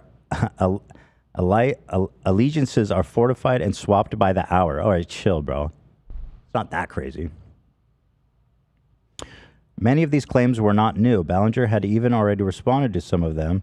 Rolling Stone's piece was tame, legally sound. Fuck, my dyslexia is crazy right now. I literally said seagully loud. I don't know how that... I couldn't do that if I tried, you know what I mean? Mm-hmm. It's like a tongue twister. Legally... Thank you. Legally sound, one could argue, compared to the language and rumors that have been flying around for years. Yet his publication preceded stalker allegations against... Wait. Ballinger getting similarly ushered into the mainstream press. Who alleged... Who? Starker, not stalker. Fuck. All right. Let me center myself. Would you like me to read it? No, I got this. Okay, you got it. Just give me a minute. I'm just... Pull it together. I'm centering my mind. You got it. You got it. I got it. I got it. A few days after the Rolling Stone piece went live, HuffPost published its own investigation report. Her fans say she groomed them as teens. In the ensuing weeks, Ballinger would be accused of everything from performing a Beyoncé song in blackface to texting a Didn't happen. Did not happen, as we know. To texting a sex worker's nudes to a minor. Ballinger's legal team has denied she performed in blackface, saying she was wearing... So they're in touch, by the way. They're intimately in touch with her team. Oh, yeah. Andrew and Andrew. Andrew and Andrew, tight like that. Andrew Squared, they call themselves. Mm-hmm. So her lawyers say she didn't wear blackface, which we know. And the other second, much more serious thing, no comment. And sexting a sex worker's news to a minor. Yeah, no comment on that. Her Sings tour has been canceled. Her career abruptly stalled. And when reached for comment, Ballinger's lawyers replied in an email that Vanity Fair's inquiries were simply a regurgitation of the baseless and unsubstantiated claims that other media outlets and individuals on social media have reported. When reached for comment. So this is what they told them? Yep. Because they probably didn't. They're probably like, what do you think about this? They're like, okay, I believe you. Mm-hmm. I'm cool. If anyone named Andrew tells me anything, I'm with them. Right. We That's the rule. and the Andrews, we got to stick tight, dog. Yeah.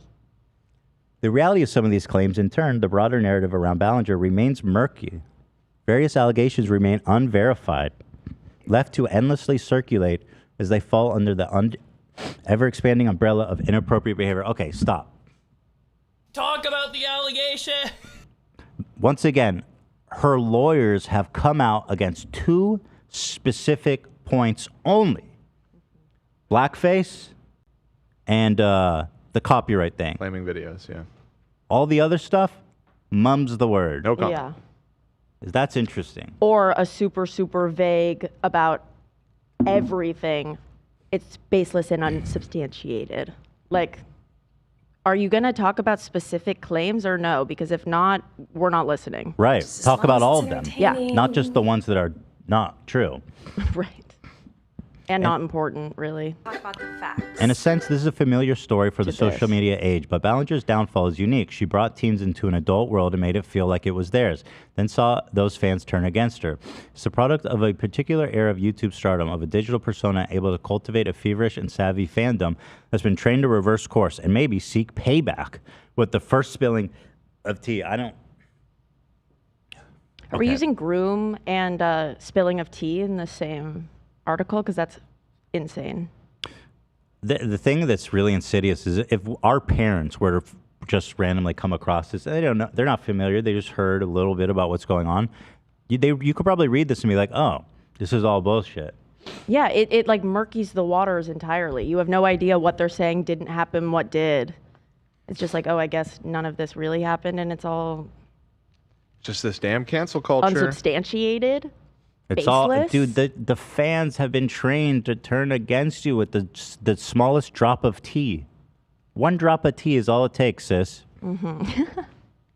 You could be forgiven if you were one of the millions who, back in the summer of 2020, allied some COVID anxiety by diving into YouTube's drama unfolding between Ballinger and a former fan, Adam McIntyre. Bold, baby. You got that bold text.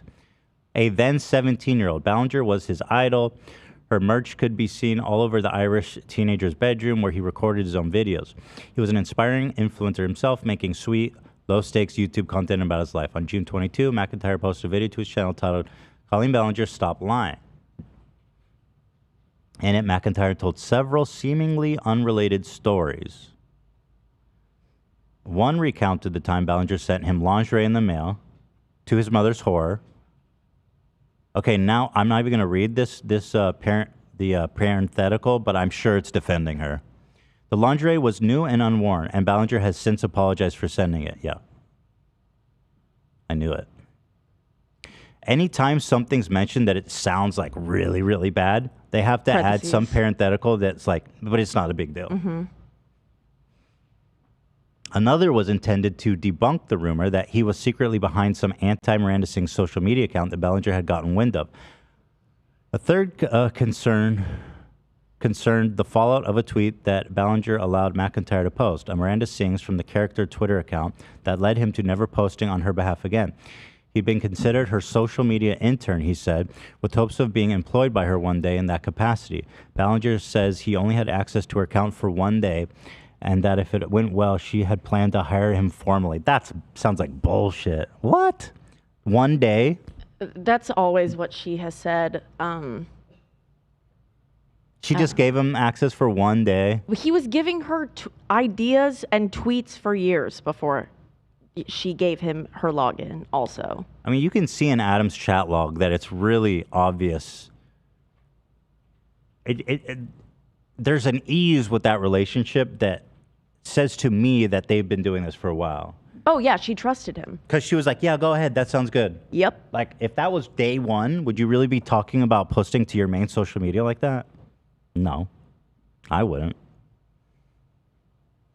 Let's see. The tweet in question was seized upon in queerbaiting by Miranda's fandom, as she came out as a Meghan Trainor fan and led to intense backlash. It might sound strange to hear, but Ballinger had put a fan in charge of her character's Twitter to begin with, but that access went in line with her public image. Yeah, so again, giving a fan access to your Twitter is weird. I've never heard of that. I would never do that. And also, he's a minor. But then, again, in the second part, he attempts to downplay it. But this actually all made sense in line with her public image. What does that even mean? How did it make sense that she gave her password out to a young fan because of her character? Here he says Ballinger was closely aligned with her most devoted young viewers. That's it? So that's why she gave her password away to post on her social medias? No, I don't. That's like saying Blue's Clues just lets kids post to their Twitter. Yeah. Not necessarily correlated. Yeah, well, everybody has fans online. Doesn't mean they get to shitpost to their Twitter account. For her to remove that access, as McIntyre experienced, felt painful. McIntyre felt that Ballinger was guilting him, selfishly preoccupied with her reputation rather than his feelings. After the backlash, she apologized for the tweet. Later, she denied ever blaming McIntyre and said she should have reviewed his tweet more carefully. Again, dummy, you're here saying this was day one. Here, day one, here's my access to my Twitter account. And then she says I should have reviewed it more carefully.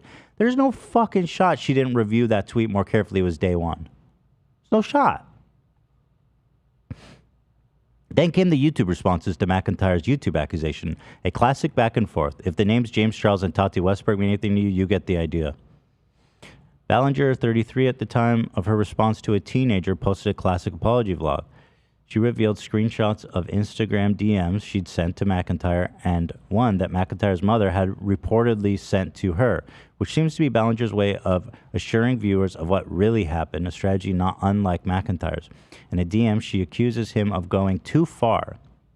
Supposedly in response to him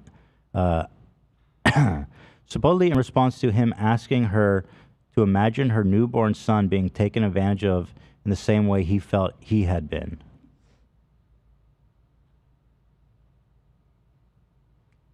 What? Adam. He's referencing when Adam texted Colleen about how upset he was. He said, like, I really hope that no one takes advantage of Flynn like the way you took advantage of me. Okay, yeah. And she's like, how dare you bring my son into this? Whatever. Like he wasn't a kid when all of this started. Crocodile tears. She also elaborated upon the lingerie incident during a live stream giveaway with her fans. Ballinger explained McIntyre had asked for the article of clothing. According to her, he'd even sent photos of him jokingly posing in the underwear to group chats. So, okay, that doesn't make it okay. He's still a child. That included Ballinger and her most noted fans. Ballinger painted a seemingly accurate portrait of the Miranda Sings community, a silly place for kids like McIntyre to belong, looking up to an increasingly famous and powerful public figure. I'm not a monster, I'm not a groomer, and I do not deserve to die. Well, nobody says you deserve to die. Groomer and monster, that's debatable. Ballinger said in the video, alluding to the possibility that she'd received death threats. So this is very much just like this is like the video she put out that everybody was forgiving her for. This is basically just that. Addressing everything. Yeah. Public opinion, or at least YouTube fandom, swayed back towards Ballinger, though the pendulum would swing back and forth for years. McIntyre established a new YouTube identity as Ballinger's whistleblower. No. Whistleblower. Frequently posting new videos and racking up 100,000 views by commenting on the hypocrisy of her every move. They're 100% painting Adam as... they're making it sound like every single one of his videos is about Colleen. Meanwhile, Ballinger continued to work on a YouTube channel that was far from her Miranda Sings satire. Colleen Vlogs offered wholesome... Shut up. Shut the fuck up. Colleen Vlogs offered wholesome lifestyle content about her kids. McIntyre appeared to seize on this, accusing Ballinger's brother's family, the Ballinger family, who have a family-oriented channel, of endangering and exploiting their children online. How creepy that I feel I watch them grow up, he said. It's disgusting. His critique gave way to a denunciation of family channels more broadly. Dude. So do you not have do you not think that family content with kids on YouTube with zero regulations isn't a gray area, Andrew? Because you seem to be taking the side that Adam is just saying this without merit just to get views and to talk more about Colleen. What about what he said? Damn, this guy's a fucking sucks. For years, this drama was very insular and probably should have stayed that way. But on June 7th, McIntyre posted an anti-Ballinger video, as he does every so often. This one was titled, My Relationship with Colleen Ballinger. He had new details, he claimed, describing staying up with her back when they were close and listening to her talk about her divorce. According to McIntyre, she embroiled him in a hateful campaign against her ex-husband. Then he came to a realization that shocked YouTube. This woman used me. This woman groomed me. The line set in motion yet another stream of blowback against Ballinger, but this time the word grooming captured the attention of the mainstream press as well. That's also something that her lawyer was like, oh, the word grooming is being misused. So they're very much in line with their optics on this one. The substance of Ballinger's alleged grooming has not gone beyond what McIntyre has described in his video, or what a few other fans alleged thereafter. This is doing a lot of work, bro. This small little, after the comma, the substance of her grooming has not gone beyond what McIntyre described, and also a few other fans that also said stuff. Like, what the fuck? Yeah. What did they say? Yep. Why are you telling me about her wholesome content? Why aren't you telling me about the allegations? Yo, she literally summarized all that shit to this. Yeah. That's like being like, okay, I know this is an extreme example, but it's like, let me think of a good one here. Bill Cosby was accused of roofing this one woman's drink. It was only this one time, and also a few times afterwards, as mentioned by a few other victims. It was only one time, and a few other times. And like a lot of other times. That's a psychotic thing to write. It has not been interrogated by media outlets reporting on the controversy either. HuffPost published allegations of grooming flexibly employ the term in a fashion not unlike how it's weaponized in right-wing circles against LGBTQ+. No. Wait, why are you doing that, dude? Why are you making it like that? Yeah. Like, why you got to make it like, if you are against Colleen, then you are pro right-wing propaganda. Described behavior does not approach the sexual exploitation or abuse that the actual definition of grooming indicates. I don't think okay, did you link to the definition of grooming? What is this? There's also a definition of online grooming, which does, the definition of that does very much fall into what we've seen. No, it doesn't have to be sexual. I think traditionally it's been used that way, but it's obviously it's becoming a more versatile word. The practice of training someone for a particular purpose or activity. The action of attempting to form a relationship with a child or young person with the intention of sexually assaulting them or inducing them to commit an illegal act, such as selling drugs or joining a terrorist organization. Well, you could say the Weenies was a terrorist organization. According to ChildNet, online grooming is where someone befriends a child online, builds up their trust with the intention of exploiting them and causing them harm. Harm caused by grooming can be sexual abuse, both in person or online, or exploitation to obtain sexually explicit images and videos of the child. But it wasn't of the child. But it was sexually explicit images. Yeah, I mean, sexual grooming is what her brother did. And that's clearly on another level of that's like I'm pretty sure a crime what he's doing. But this is grooming. I mean, what do you want? You want to split hairs on that? I find it interesting how they're running Dean saying she's not a groomer, and the two photos they used at the top of the article are the Kids' Choice Awards. She makes wholesome children content. Bro, have you not seen her new wholesome channel? Yeah. Where she exploits her children without any... I've never seen it. I can't... I mean, the nature of the relationship she does is shove the exploitive. camera in their faces. Listen, it doesn't matter if they are happy as fuck. That the relationship is exploitative.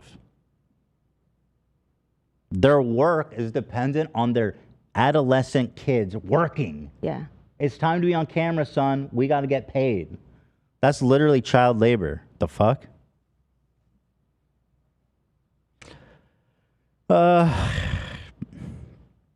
I gotta find my spot. Where am I? The perception of Ballinger as a groomer nonetheless snowballed. Ballinger eventually decided to, what else? Post another video on YouTube. She took out her ukulele to awkwardly sing through her defense, implying the internet seized upon allegations that she's a groomer for entertainment. She said she wanted her fans to be her friends, admitting that desire was wrong. I'm not a groomer, she's saying, just a loser. This apparently seemed to resound. This did work for him, I think. Not a groomer. Yeah, no, Andrew was really swayed by the uke. He's like, yeah, the uke, man. It's his fave. It was a little awkward, but it was like well done. She got her point across. The apology was roundly mocked, especially on YouTube, where parodies have already gotten millions of views. Soon, an old video of Miranda Sings performing single ladies in dark green makeup. Stop talking about that. He's talked about this dumb blackface controversy like as much as like that's so nothing. Yeah, they love to harp on it. Was unearthed by former fans. To find it, you need to have a copy of her book with a QR code linking to it, who said it looked like she's performing in blackface. Her lawyer sent out a statement explaining the use of the makeup. Headlines were changed, although corrections were not issued. Shut up, dude. What are you, her fucking PR? Like, are you her goddamn crisis manager? That being said, they should do a correction. Did they not do a correction? Imagine if this guy was a huge fan. Oh, here. This article has been updated to include comment from Ballinger's representative. So it has been updated, dummy. Not a groomer. Just a loser. Not a groomer. Just a loser. Just a loser. McIntyre and another former fan also alleged that Ballinger sent them nude photos from a sex worker, posting unverified, if troubling, text messages as proof. Racially insensitive comic performances she performed as Miranda Sings that Ballinger later apologized for have roared back on social media. All this is being filtered into the current YouTube content machine. Wrongdoing exposed with a relentlessness that could rival the anti-Amber Heard brigade. Don't. Anti-Amber Heard brigade. Dropped a. Do not try to correlate situations that are not correlated. Well, the Amber Heard thing was very much. I don't like it. Yeah. Again, she's trying to group her in because Amber Heard is now like I think people see her as like I guess some people see her as the victim of like mob justice. She was certainly. I think that they were both victims of domestic abuse for sure. They both were horrible to one another. I think she was definitely dogpiled on crazy. It was pretty intense. So what this author is attempting to do is say, if you believe Amber Heard was treated unfairly, then you also need to believe that Colleen Ballinger was treated unfairly. He's trying to make teams. He's trying to get people. Which is exactly what he did before when he was like the LGBT. They're like, yeah, this is weaponized just like right-wing circles against LGBTQ+. This use of grooming is a right-wing hit job. He's trying to rally up communities for Shut her. Up. Yeah, this is very manipulative. After Ballinger posted her ukulele video, McIntyre posted a reaction on Twitch. He was incredulous that Ballinger hadn't apologized to him in private, a reminder perhaps that the relationship had reached a turning point years earlier when he sent out a tweet that briefly got Miranda Sings canceled. Back then, a teenage McIntyre perhaps hoped for sympathy, another chance, a way back into the Ballinger fold. The internet is generally too cruel for that. His judgment's too swift. But one can look at the devolution of the Miranda Sings empire and see that the longer it drags out, the harder it is to pin down the exact truth. What? They've literally only said two things weren't true, which are like the dumbest things. Justifiable outrage turns to silly memes and headlines and videos. If there's one thing the saga of Colleen Ballinger and her fans has taught us, it's that today's YouTube winner is tomorrow's loser.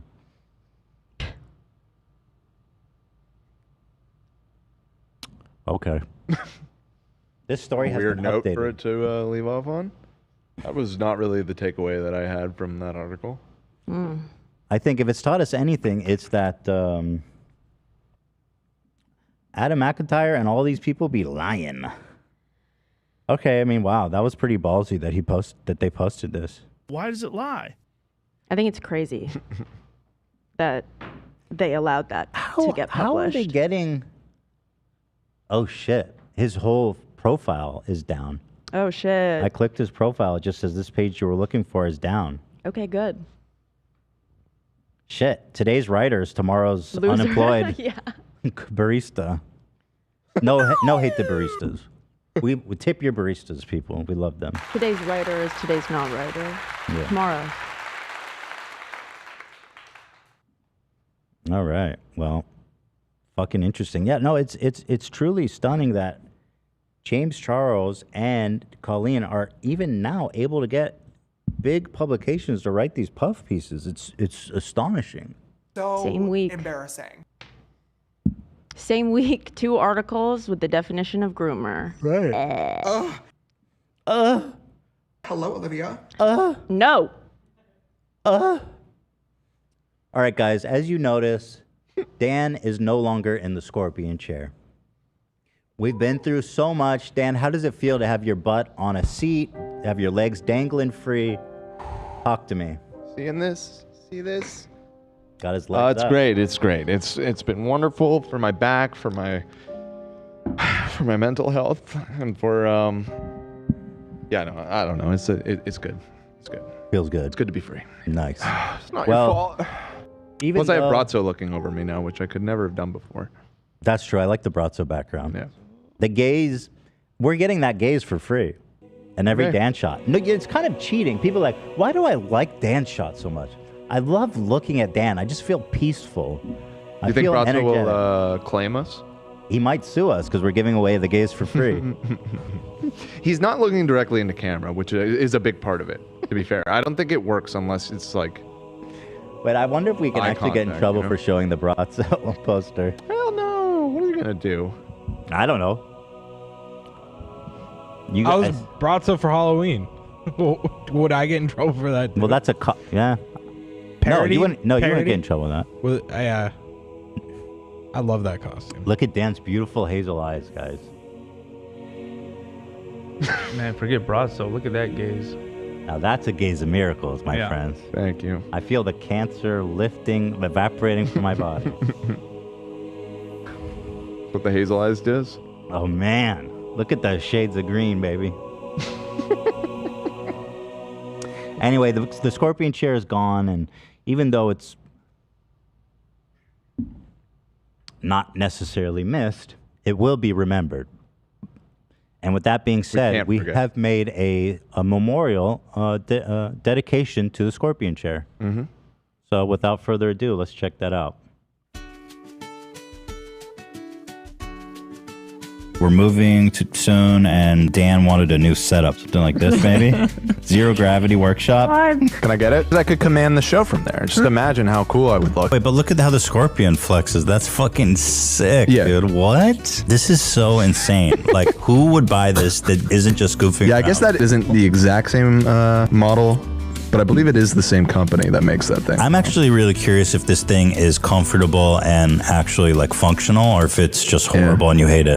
Nobody, Oh.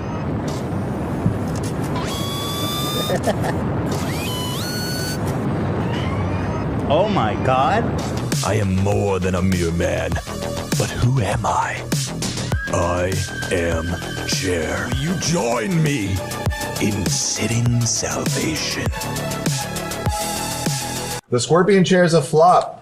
I'm in the flop era. Somebody said, Dan, you asked for a scorpion desk instead. Yeah, I fucked up. That was mine. Clearly. Uncomfortable ass chair that I fucking hate now. This is not a comfortable way to game. No, not really. At all. Like I said. It's not a comfortable way to sit even. I can't fit. It hurts my back. Oh, your back hurts? I sit in this 5 days a that's week not good. for hours and hours at a time, especially when we're live. In fact, you could use the scorpion chair and you could have a bunch of monitors. And Right. Yeah. Exactly. You need a Great. scorpion chair? I do. Like I Jimmy do. Lee? I do need a scorpion. Okay, let's trade. I got you. God, this chair fucking. I mean, all these alpha dudes. This chair's Oh, very literally. uncomfortable. I'm still sore from sitting in it for like 5 minutes. I don't know how the fuck do you do this for 4 hours? I don't know how Dan sits in that fucking chair, dude. Dude. It's horrific. Yeah, it is. It's horrific. Not that comfortable, is it? Dan has been suffering in the scorpion chair. It's a monkey paw wish that essentially has gone wrong. You got it. You got it. I got it. Careful what you wish for. Absolutely. I got to be frank. Your choice leaves you in that chair for an undeterminate amount of time. No, I'm ditching it next Tuesday.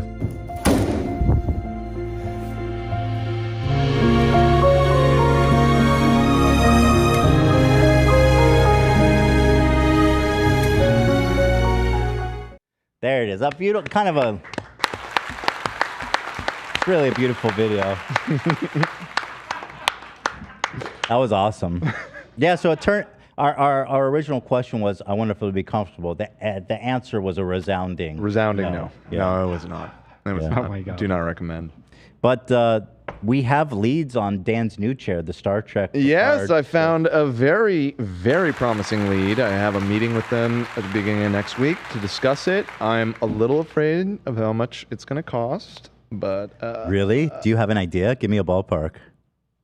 Just a chair. So I agree. Listen. How much could it cost? It's just a loan. It's just a loan. The connection that I had was I knew somebody who had just recently hired people to make a different Star Trek chair. Just weird coincidence. The Captain Kirk's chair from the original movie or the motion picture, and I think it cost them like close to 10 grand. Done. A reverse mortgage loan Seems a little isn't excessive. some kind of trick. We're gonna see if we can get we it. spent $6,000 on that damn scorpion chair. Yeah, right. And look where it got us. Sitting out in the But you lobby. better. If I spend $10,000 on this chair, you're sitting in that forever. No new chairs. I love what you, the progression of you just getting more and more like frustrated and angry. Yeah, that was a great job, Cam. You found some good clips. You managed to. Well done. Because Ethan, he like messaged us earlier this week, and he was like, "We got to do a best of the scorpion chair," and we all looked at each other and we're like, "What is that? What's the best of? It was nothing but bad time." No, So- I said a memorial. or a memorial Not or whatever. best Yeah, of. well, yeah. So we were discussing it. But Cam nailed it. He knew exactly what I meant. Thank you very much. I really tried to look for like props, like we use it as a prop or something. No, but it's always just been in reference to us complaining about the The chair. one of everybody sitting in it complaining was great. I drove it home, just universally hated. I'd spend $10,000 for the chair. Okay, well, But don't tell them that. Well, maybe we shouldn't have We been gotta talking hustle about this them. live on air. Well, it's too late now. Should I hit the button? I said Gotta maybe they'll do a trade. You know, we can get rid of the scorpion. Well, chair. here's the thing. They I accept think trade-ins? I think the one that they got was like had all the bells and whistles, including like built-in lights and everything. We could. You don't want the lights? I mean, we could skip that and probably get it for a more reasonable Now, price. here's what I need you to understand. Mm-hmm. You declined the offer of serious high-end comfort chairs for full days of sitting. Mm-hmm. Right. And you have opted for a $10,000 prop chair replica of Picard. That, by all accounts, is quite comfortable for a prop chair. Okay. But I just want you to know that if this chair goes south on you, you're sitting in that bitch for like 10 years. I feel you. No new chairs for Dan. I mean, that's fine. That's fine. You chose this. You're dumb, dude. Wait, didn't you say this about the scorpion chair though? Like you're like, Dan, you're gonna be sitting in this shit. Dan paid his dues. And listen, he did. You know, you'll notice most of those clips of me bitching about it were from the last, I would probably say 6 to 8 months, and that's because I really only started to speak up about it more and more in recent. No, listen. In recent past. Dan, you paid your dues in that scorpion chair. You sat in that thing long past its due date. Right. I'm not. I wouldn't say Okay, anything good. about that. I'm good. I'm glad you don't feel slighted there.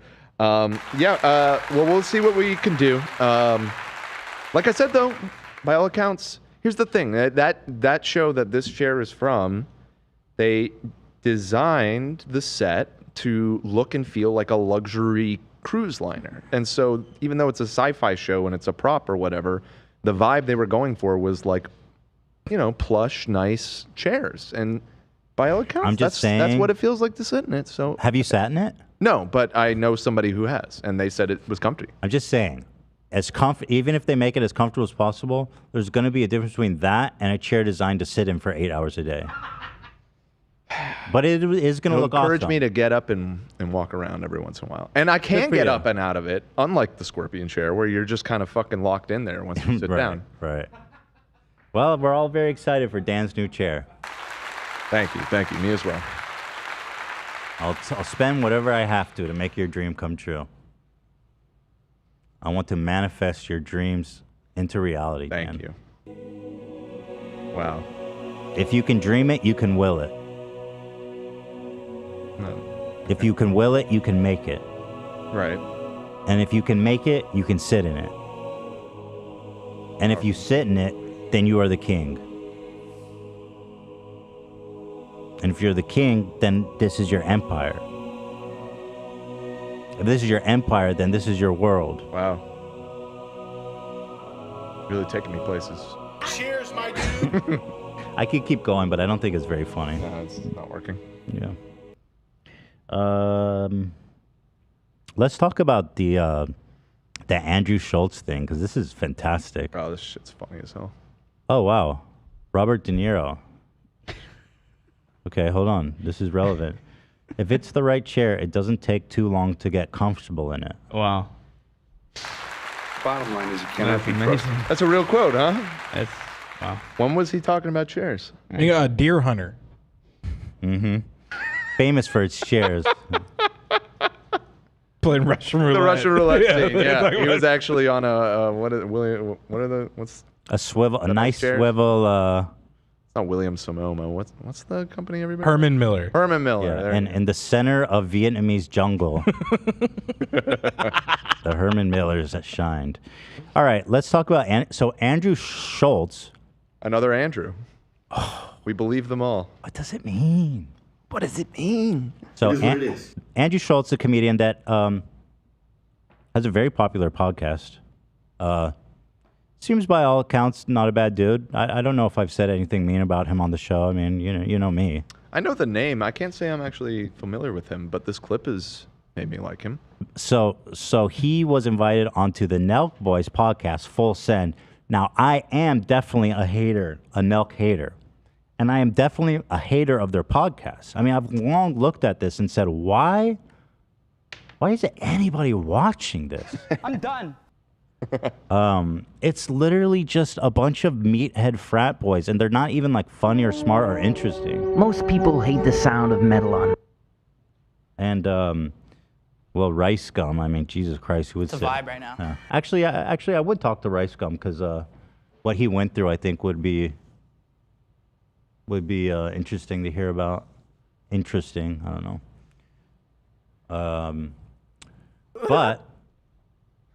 But they get a shitload of views, man, and they get like premium guests. So, I'm gonna send it. like Trump was on this fucking thing. Hogan went on. Trump Jr. Hogan, yeah. Tucker, douches. Yeah. So anyway, so this comedian went on, Andrew Schultz, and this episode, and he just toasts them hard. And it was giving Bill Burr roasting me, and I asked Dad, is this what it was like to watch it? Because this is fucking horrible. And you say it's not as bad? No, I said this one is worse than. No, I know. That's what I meant. Yeah. No, because Bill Burr, I don't think Bill Burr hated you. He was just entertaining himself by roasting you. I don't think he genuinely disliked you. It was just more like he thought he was having fun kind of toying with you, and it was uncomfortable. Looking back, it looks like he thinks hates these them. guys fucking suck. Yeah. And he's just And his intuition is correct. He's right. And this was recorded. Except for Steve Will Do It, who we forget. No right? comment. No comment on Steve Will Do It. Well, he actually gives Steve a pass, I think, because he thinks he has like a mental. I think he thinks he's like special needs. Oh no, really? I'm putting words in his mouth, but or not. What's the preferred nomenclature? A full sender? No, of special needs. No, not full sender. Are you asking about the term neurodivergent? Yeah, neurodivergent. Oh. He thinks Donnie? Steve Will Do It as divergent as fuck. What if I were to say divergent as fuck? Donnie? That would be offensive, probably. Oh God.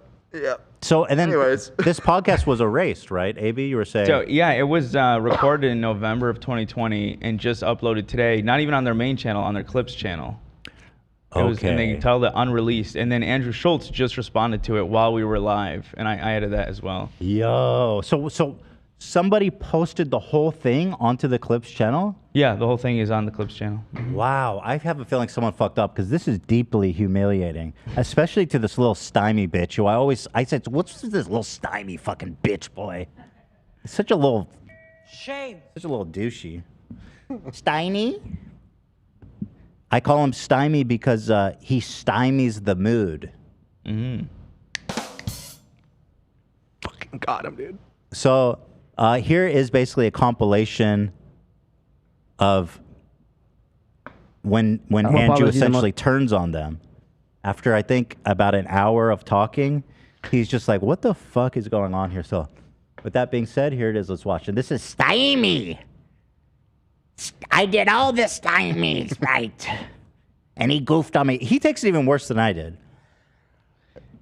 To be honest. I was going to say, I think looking back on the Bill Burr thing, a lot of what was going on there too, in addition to my existential crisis that I was having before, during, and after, was very inexperienced interviewer and podcaster. There's just a lot of things that I know now that I just wouldn't do, you know. I did everything right and they indicted me. That was in the first year of the show. It was under episode 100 for sure. It was like 30 or 50 or something. Yeah. You know, like there's certain things in conversation, like, and it might seem obvious to you, but when you're interviewing someone, 84. I mean, that seems really early to me. That's Yeah, like he's right though. It's 84. I mean, it was. I mean, we're at like fucking almost 1,000 probably. September. Oh God, that's right. It was on September 11th. I forgot about that. Oh my God, I didn't. Oh no, it's on We used to 9/11. joke about that. Yeah. Yeah. So I guess it was in the second year. So yeah, you don't have an excuse for that. Actually, I take it No, all I back. was still bad then. I was bad then. I'm just kidding. I genuinely think I was bad then. You can tell by the interview because it seems obvious, but there was one moment where I asked him about something. He said he didn't want to talk about it. And instead of quickly moving on to something else, I wanted to probe that. And that,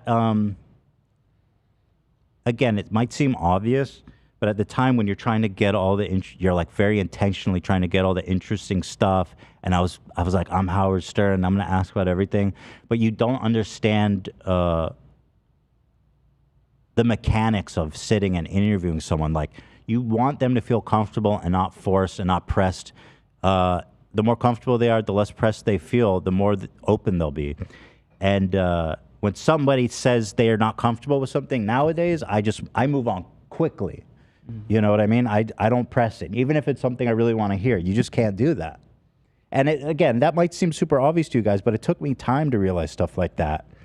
Again, maybe because I'm just a divergent as fuck, but I still, to this day, I don't think it's as bad as, I mean, I wasn't there, but a lot of people in chat are saying as well. I watch a lot of Bill's interviews, and he talks like that to a lot of people. It's kind of a shtick, and so I could see where you weren't really sure, you know, if he was just doing shtick or not when you asked him to elaborate. But I mean, yeah, obviously you've gotten better, but again, I think it's just more of him being him. people say I still do that. No, I don't. Right. Well, the thing that was weird about it too is like I asked him how many siblings he has, and then he was like, "I don't want to talk about that," which to me didn't make any sense. But it doesn't matter. You got to move on. Mm-hmm. But yeah, I mean, look, Theo Von's a genius, and Bill Burr decimated him in the same way. So it's what it is. But Stymie, well, you guys tell me what you think about Stymie. So here we go. What's right now? Nothing. Nothing bothers you? You look at your phone while we're doing this interview, and everybody's seeming disinterested. Were you looking at notes or texting girls? Notes. Yeah. What do you mean? Me taking time out of my day to do this, and then feeling Dude, like I've I'm never forcing you guys to do the podcast. I've never been more That excited to annoyed do me. a podcast. Say again? I've never Some been more important excited. context going into this. Schultz felt disrespected because they didn't even take any time to do research on him, and he got basic questions. I know exactly what he means. It's like if you have someone like Andrew Schultz on, or anybody, he's a famous comedian, has a very popular podcast. People say you kind of do it, though, Ethan. I guess, okay, fine. I'm a lot better at it. Can I say that? Mm-hmm. Like, for example, when I was talking to Fousey, he was like, I don't want to talk about the whatever, the January 15th or whatever the fuck. July it was. 15th. July 15th. Mhm. And I says, oh, okay, you don't want to talk about it at all? Great, move on. We did come back around to it a little bit eventually, but, you know, Right. I respected that boundary. Theo Von's a genius. He's super funny. I love the way Theo Von's mind works. Y'all are being a little bit haters on that, but that's fair. I mean, I understand he fell down the meme hole a little bit, but that's kind of just the way it goes these days, man. So yeah, if you bring someone like What Andrew bothers you Schultz the on most and you're right now? asking him like,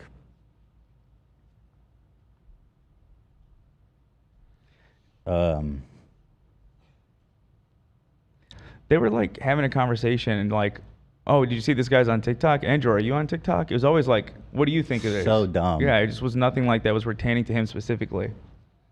There's one he does now where he goes, well, all right, let me play the fucking clip. Nothing bothers you? You looking at your phone while we're doing this interview, and everybody's seeming disinterested. Were you looking at notes or texting girls? Notes. Yeah. Literally just the Happy Dad Studios. Like, how many fucking cases of drinks you guys need? Jesus Christ, I get it. Me taking time out of my day to do this and then feeling Dude, like I've I'm never forcing you guys to do the podcast. I've never been more excited to do a podcast. Say again? I've never been more excited. I'm sorry. I Don't apologize. You don't have to apologize. You asked me what annoyed me, and I gave you an honest answer. Wait, are you being serious about that? Yeah, that annoyed me. Really? Yes. So if someone Is that surprising to you? Well, if I'm looking at my notes, I have some things personally that I wrote that I wanted to ask you. Stymie, what was it that he annoyed us before? He said, I think it was about Tate, or about something about like trafficking or R-wording, and we were like, what? Who is this moron? He said like the dumbest thing imaginable. You remember what I'm talking about? There's a few things. There's like the OJ interview and a few other. I think something was Tate related. Let me see. Yeah. Was it when he was talking to Bradley, maybe? When Bradley was explaining? Yes, when they were goofing on him. I think he was like, but didn't the girls like consent to like yeah. him getting paid or something? Yes. I think that's what happened. when we discovered the brilliance of Stymie. I think his brain development's been stymied. Okay. So I can't look at that and then ask you that? I mean, you can, I guess. What if someone in the audience is on their phone when you're doing that? Then they're going to get the same treatment you got. Would you call them out? Yes. Have you done that before? Like, again, that's such a moronic question. He's like a professional stand-up. Have you ever called out someone in your audience before? Yes. And how's that reaction? How's that reaction? Good. What? How do you? How does the audience react when you got? I mean, what the fuck? But maybe he's going through an existential crisis like I was. I don't know. I would be if I was Stymie. I'd be continually questioning, why am I here? Why do I exist? Do I exist? Does my brain think so? Why don't my brain think so good? Think it as offensive as I do? I don't think you're offensive. I think you're offended. Offended, yeah. Yeah. Yeah. All right, well, my fault. There's no fault. He's like, why is this one of the biggest podcasts in the world? What is happening right now? And I couldn't agree more with you, my friend. It's fine. You asked me how I felt. I gave you an honest reaction. All right, my bad. Fuck. Have you met Izzy? No, but by the way, you gotta love too how none of his friends are coming to his aid. Like, first you have Steve Will Do It, who's divergent as fuck, and we love Steve Will Do It. He's friends of the show now. But Kyle, apparently, who's like the king of this shit, he's literally just sitting there. Is it Rona season? I just think the alcohol is starting to burn too many brain cells, man. Look at all the happy dad behind them. Fucking brain dead dad. I'm serious, man. There's something wrong with these guys. I don't think they were always this dull. What do you think of his vibe?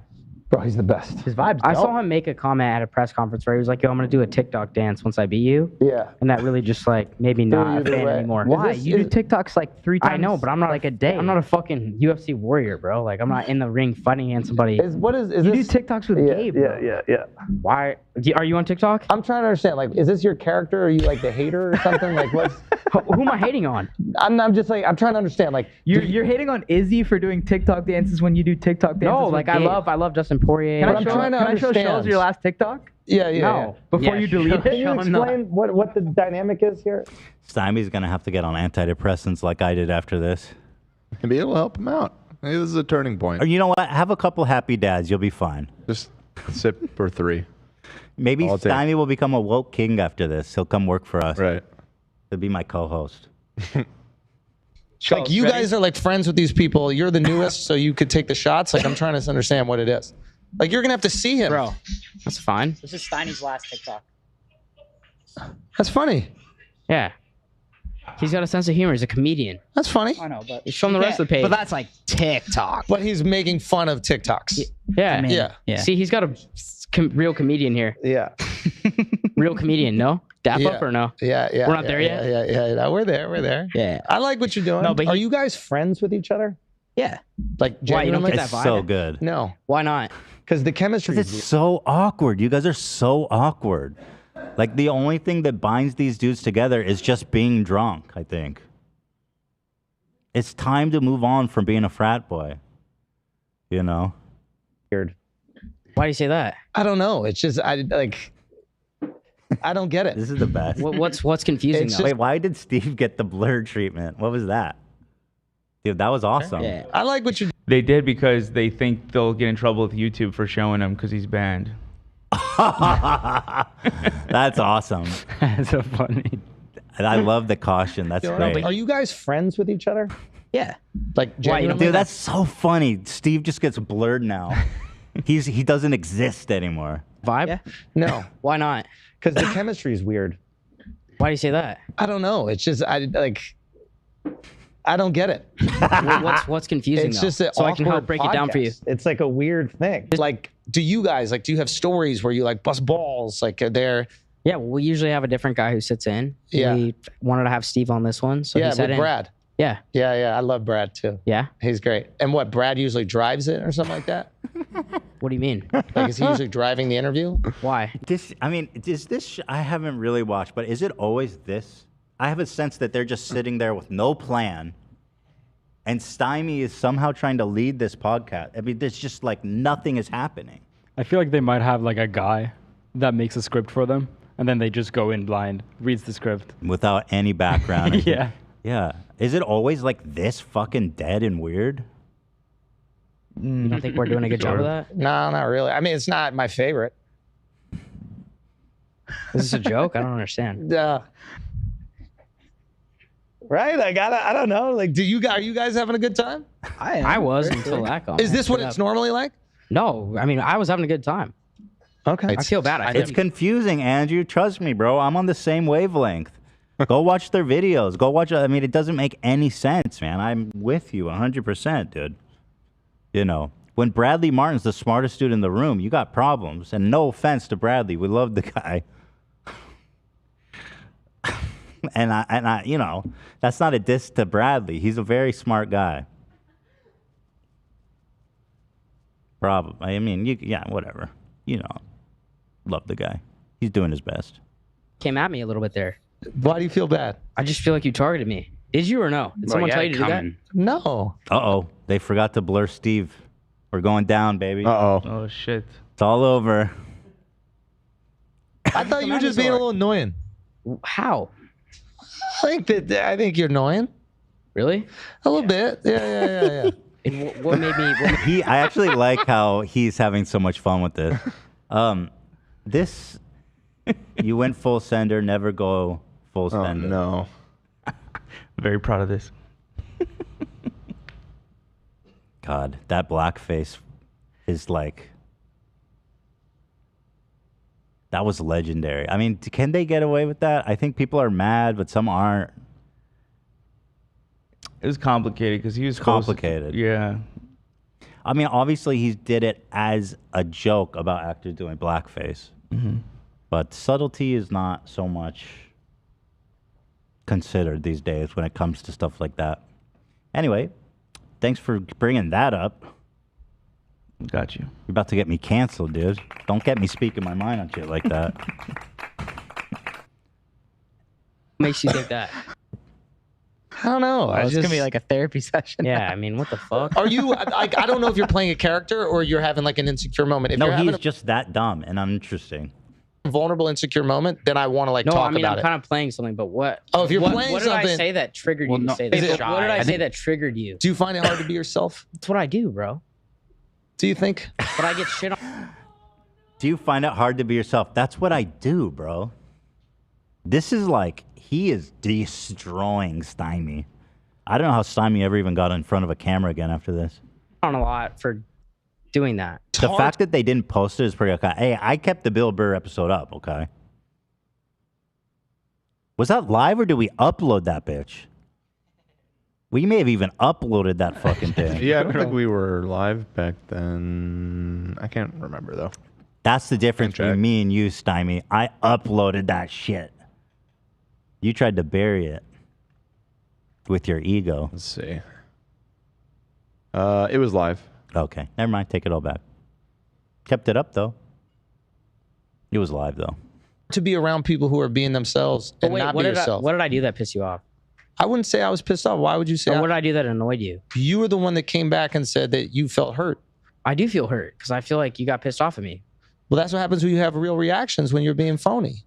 When was you're I phony? phony with somebody When and was then I you get a phony real with you? reaction, you can't be upset. When was I phony But with you're you? doing exactly what you should do. You should try to get your moments. This is a good moment for you. Bro, you're crazy. You think I'm doing this for clicks? Even the way your voice sounds when you say it isn't real. Are you Do serious you think right you're now? being real? I'm Just asking try to you. be I you. mean, I'm supposed to be connected with you as fucking Mishpucha right now, but like you're coming at me, so I'm curious. He thinks I'm Jewish. You are, aren't you? Good research, bro. Oh my God. I don't even know what he said. I didn't understand that. Mishpucha. Mishpucha? Yeah. What is that? I could be wrong. I know it's Yiddish, but I think it's like friend, fellow Jewish brethren. Impressive that Andrew got that. No, you're done. Take a lap. Fuck. Go take a lap, bro. You would do this to your Jewish brother, huh? No, never. Wow. That we roll like that. Wow. Just say how you honestly feel. Don't. I feel good, bro. I think you're pretty You don't funny. feel good. You don't feel good. You feel insecure right now because you think I don't like you. I do Why feel do you that think? way. Why do you think I don't like you? Because you turned on me like probably like an hour 20 into the pod. And was there anything that maybe you did to change my energy towards you? Yes. Or how about this? Do you think that I gave you a fair shot in the beginning? You did, but I sent a text during the pod, and I think that's when it turned. Is Right. that when it turned? I mean, listen, bro. Texting in front of your guest's face, not great. He's like, yeah, so tell me, how did you get started? Mm-hmm. Yeah, that's cool. I mean, what the fuck? Stymie. Maybe, I don't know. Your line of questioning after that wasn't great. But I do sense that you're playing a bit of a character, and I don't have as much of a tolerance for characters as I do for authenticity. You don't think I'm being authentic? I think in certain moments you were, and that kind of like irritates me. In what? Can you give us an Especially example? if it's antagonistic. If you're playing a character because you're insecure and you're just trying to do your best to like exist in this moment, which is a high stakes moment, that's okay. But can you give me an example of when you felt that I was playing a character? I think you need attention. I think you're doing anything you can to get attention. And right now you're making this podcast about you, which is the most boring part of the conversation. We have much more interesting. Stevie, my boy. He loves this. Wait, where's the comment about Steve? He comments on Steve, and it's so good. Is that separate? It's not in this one? It may come later in this one. This is different than the one that we were watching earlier. Okay. Try to find that in the meantime. People to discuss whose lives Is this are more planned or no? fascinating. No. Oh, fuck. I don't ever want to do a podcast again, straight up. Even that doesn't sound real. You might have just retired him. No, straight No, up. I Why think the you fuck would should. I ever do this shit again? I honestly can't tell if you're playing a character or not. And I think that that's a real problem. I think it's a real How like, do I know that you're not socializing playing a problem. character right now? You don't. You just have to decide if you do. The fact that you're upset makes me feel like you don't think I am. Got it. Well, thank you so much for hurting my self-esteem and probably keeping me inside tonight. Hope you have a great night. Even that's not real. So fucking Steve. Just a blur. Brutal. I mean, frankly, Steve will do it being a blur. Kind of, you get the same idea. You're going out tonight. I think I'm not going out. Yeah, you're gonna party. It's okay, man. You're new to this, right? How long you been doing this? Entertainment. A while. I think you're a smart dude. Don't get shows going, bro. No, I want to get him going. I do You're gonna think, get- I you're gonna do get think you're a dusted. smart guy. Okay. I do think you're a smart dude. Sure. I genuinely mean that. See, that's where me and Schultz disagree. So far, I've agreed with everything, but I think he fucked up in that analysis. Stymie is without a doubt very, very, very dumb. Done. Maybe he's just trying to be generous because he just ruined his whole life.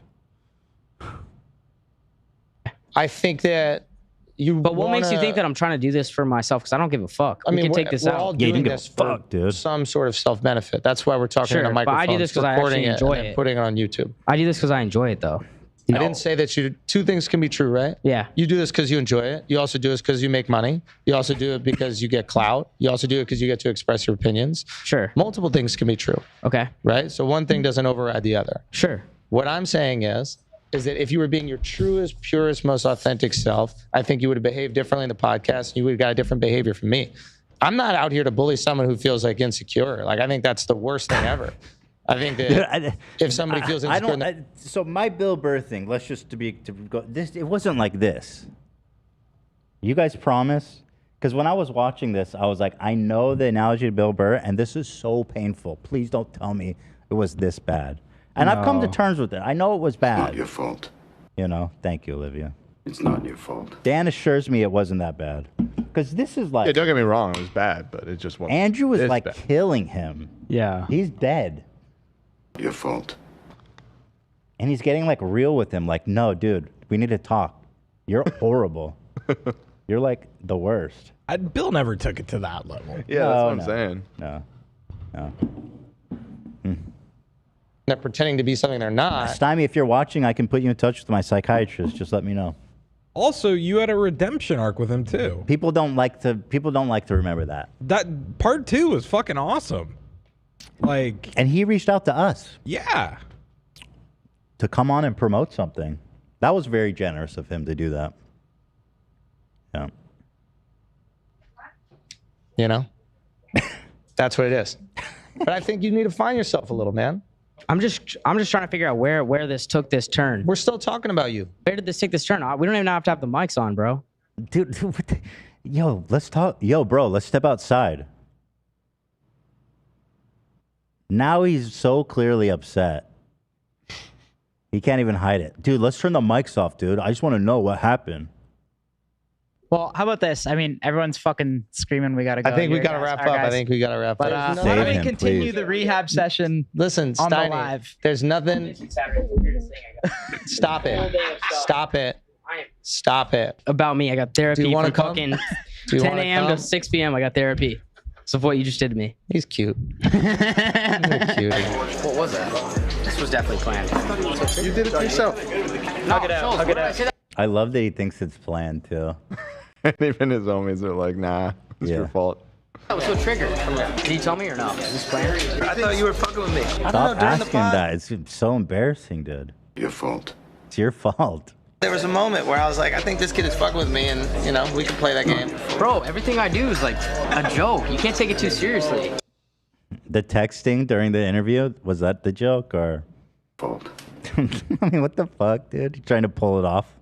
Even right now, you're fucking with me. I'm not, bro. I don't know what to do with this fucking kid. This kid makes me feel uncomfortable, bro. I don't know what it is. This is planned. This is planned for sure. I couldn't script that, bro. I wanted to be boys, bro. I don't Even know that is I such a wanna be weird thing to boys. say to a man. Yes. Right? But that's how they talk, Like, Andrew. That's how they talk. you wouldn't say that. They definitely would. They do. That's how they talk. That's why you Yeah. said it. He's Here's mistaking his dumbness of a character. He's just dumb. Yeah, That's playing it. a You character. can't believe there's wrong. someone. It isn't a You character. can't believe there's someone that dumb and that successful at the same time. Yeah. And having a podcast. I mean, He Jesus thinks there's a Christ. meta thing going on, Yeah. but no, he's just dumb. Nothing else. It's like you live in a. It's like you go. Oh, I'm gonna go meet with the head of the UN, the United Nations, and you sit down and it's Jimmy Lee. Yeah. And you're like, what's happening? You're not the head of the UN. That can't be- No, that's his mushbuka right there. And he's like, no, I'm the head of the UN. And you're like, that's impossible. You Right. can't. That's stymie. Here is where's the clip of him talking about Steve will do it? It's Discord. dropped in the Discord. Oh, here it is. Here it is.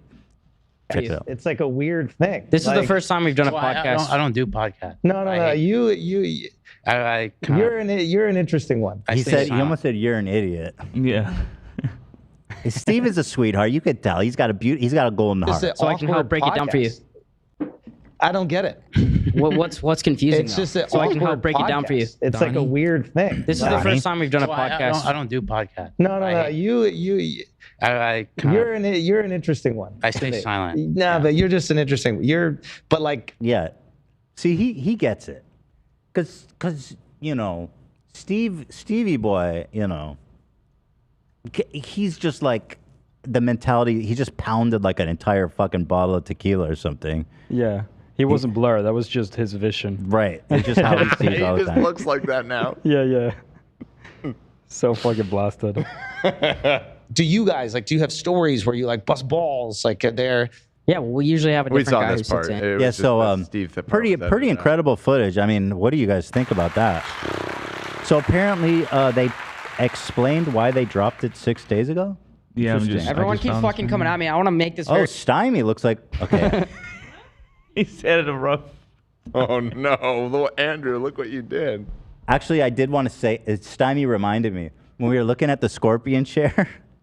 I was like, dude, I got huge tits. Like there was a moment where like, and I think I was wearing this exact shirt maybe or something that had stripes. It was a similar pattern, but and it was pink. like you could see the gravitational pull of my titties. You know what I mean? Like you could see the orbit it makes. I bet he's got some big old giant bitch tits. But on a nicer note, I love this shirt, and it's always been so tight. And today it fits me perfectly. So that was pretty cool. That was pretty exciting. So anyway, that reminded me of Stymie for no reason. The way he's sitting. Just looks like a little boy. He definitely is like a little goblin. Yeah. And even like the little pot belly he has, and I'm not making fun, but if you look like the caricature of a goblin, like they have little pot bellies. Yeah. Yeah. I sent you a picture of your biddies if you want to look. God damn. Damn, dude. Oh yeah. So this is the same shirt. It's just a different colorway. Serve. Dude, I was like probably I could be measured for a cup size probably. Hell yeah. It's a serve. It's a sleigh. I mean, shout out to me for squeezing into that thing. Yeah. Yeah, but anyway, here's our boy Steimenheimen. Very clear. You've obviously seen the clip of our president, John, was on a podcast, talked about how we had an unreleased podcast. What was that one? Andrew Schultz. Like he doesn't know. Like he doesn't know. What? Nice try, bro. What was that one? Which one was it again? Like it hasn't haunted you? Nice try, dude. You a bitch! Even I like Kyle's shirt though. Is that Nelk merch? I was thinking. Also, I really like the stone behind them. Is really nice. Yeah. That's really beautiful. It's like Jupiter.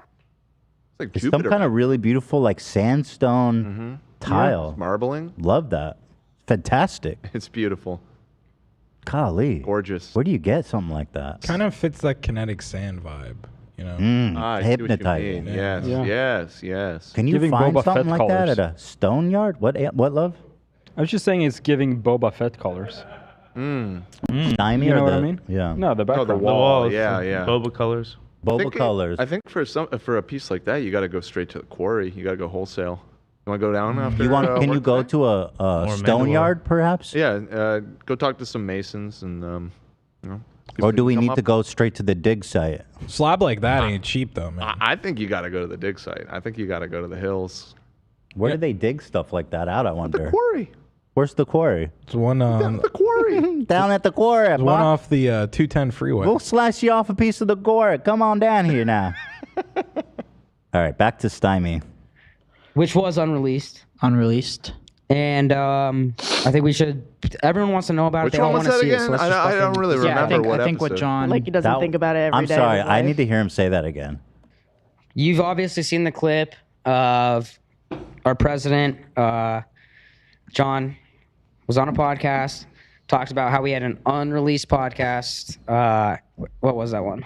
Andrew Schultz. You got to be kidding me. That's giving Crowder saying Ita. How do you pronounce it? Ite? Ite? Wait, what is this shirt? It says Folsom Hezbollah? What's the connection? They did a collab with Oh, it's his collab. face is all melted with in the there. cats because he was accused of. Oh right, didn't he abusing like cats. hurt a cat or something? Wait, That's and they kinda- oh, that's kind of a Yeah, that video was okay. fucked So that's up, actually if I really poor remember. taste. No, you guys don't Actually. get it. It's full send. That's actually really fucked up, dude. He Oh, I full sent thought with it his was cat. cute. Pro animal abuse. Okay, vibes. So animal cruelty, pro Animal cruelty, full send it. caring for cats and We animals. love that. These guys always are the best, huh? Andrew Schultz, which was unreleased. Unreleased. And I think we should. Everyone wants to know about it. They all want to see it. So let's just fucking. Let's talk Yeah, about I think what John. And by the way, I didn't know that was coming out. Apparently, John filmed that like months ago, and it just got released. But no, yeah, the truth with the Andrew Schultz thing is that actually he didn't want it released either. Right. So Doubt that. I mean, maybe. He was. I don't know. He was probably just like That shit sucked. that was dumb. Let's not even do it. Yeah. Yeah. which I get. Yeah, I could kind of see it. But I don't think he realizes, because I don't think he understands what morons these guys are. He looks great in it. The rock is called bamboo green onyx. Oh, fantastic. Yeah, I did some research. Is that right? Oh, very nice. Bamboo green onyx. Now, I where need is some of this. Where is this mined from? Where That did has they to be get the this? same, right? Dude, that is beautiful. Yeah. I mean, is that a certain type of stone that's It's only from Jupiter. Does the quarry have a website where I can purchase? It couldn't be. Steiny has drops of Jupiter in his hair. Onyx. Bamboo. Green. Maybe I can find some gorgeous. Here, onyx primarily refers to the parallel banded variety of the silicate mineral. I can't help you on that one. Chalcedony. Chalcedony? So this is about to tell us where it's from. Onyx is natural, but much of the material in commerce is produced by the staining of agitate. Onyx was used in Egypt as early as the Second Dynasty to make bowls and other pottery items. Wow. So it's not natural. It's stained that way. Well, it's naturally stained, I think. No. Oh? No, they for sure. You think it's processed? They for sure process Some sort of stone The mason. pattern is natural. The colors are natural, but they definitely process it to make everything vibrant and beautiful. Right. Interesting. They call it naturally steined. They stymie it. They stymied it. I found a slab for $100. No Really? shot. That's What? fake. Really? It might be. How big of a Yeah, how slab? was it? 1 by 1 inch? Hey, I'll send it. We'll send it. Oh, that's from the same website. Love just saying. Oh, stymie. It is from Jupiter. Shit. I didn't realize Hotel we were wall able. I didn't realize we were able to mine Jupiter yet. That's exciting. Let's see. It says onyx is a stone that has had many definitions applied to it over the centuries. Onyx slabs bring a level of desirable luxury to any modern space. Exotic statements of nature. Onyx is a magnificent gift of nature. Wow. It is a gift of warmth that includes an incredible depth of color. The stone is formed by nature into translucent layers of marble. It doesn't tell us where it's from. It's from the earth. All right. Probably not that important. But it is gorgeous. Very nice. Here's Zach's $100 slab. Okay, dude, what? Contact Mr. Ken to get the. That's unbelievable. Look how big that is. Yeah. You got to buy 1,000 of them, though. Oh, do you? This thing looks sus, Yes. dude. That was colored on with like markers. Yeah, Sharpie. It's wood. No. It's 200 per square meter. 50 square meters Minimum. is the minimum. Oh, okay. Okay. That makes a lot more sense. That makes sense. Yeah, that makes sense. That makes sense. And that's the cheap Chinese version. It's $10,000 for that. Ooh. If it's 50 square meters, but they say that's the minimum. Right. How big? Well, is that's this? I told you the right way to do it is to go down to the quarry. You were right. Here we can find out how much it costs. It says, cut out the middleman. This is origin. So they mined this in China. A lot of beautiful stone in China. Oh, it's fantastic! Yeah. Unbelievable stonework there. Oh yeah. Yeah. No. Do they have to ship it from China? I think so. You'd have to put that on a ship, I'd imagine, right? Yeah, you'd have to boat that out. Yeah, you definitely got to boat that. But you can find some good onyx out here stateside. We have beautiful stone That's too. what I'm saying. Why don't we wrap up now? Let's hop in my car. Let's go down to the quarry. Let's take a look at some. Get you some stone for your birthday. Let's take a look at some. You want stone. onyx for your birthday? I'd love to go stone shopping with you. You do got that hatchback. Yeah, I'm sure we could get some slabs in there. Right. Yeah. Let's get some slabs, dude. Dab me up. All right. Anyway. Oh, Let's give them the entire story. So basically, what happened was we did the pod with Andrew Schulz. There's two main reasons. Dude, you don't need 2 cases of Happy Dad in this shot. You don't. And then a cup Happy Dad. I don't want to jump the gun, but Andrew Schulz talks about that when in his response. Thank God. I can't wait to watch his response, but we gotta build up to it. Actually, well, the reasons we're not. I don't know if we will release it or we won't. I haven't really actually asked Schulz if he wants to release it now. Mm-hmm. But Steve's also in it, and you guys know that Steve cannot appear in any YouTube content at all, or our channel will be deleted.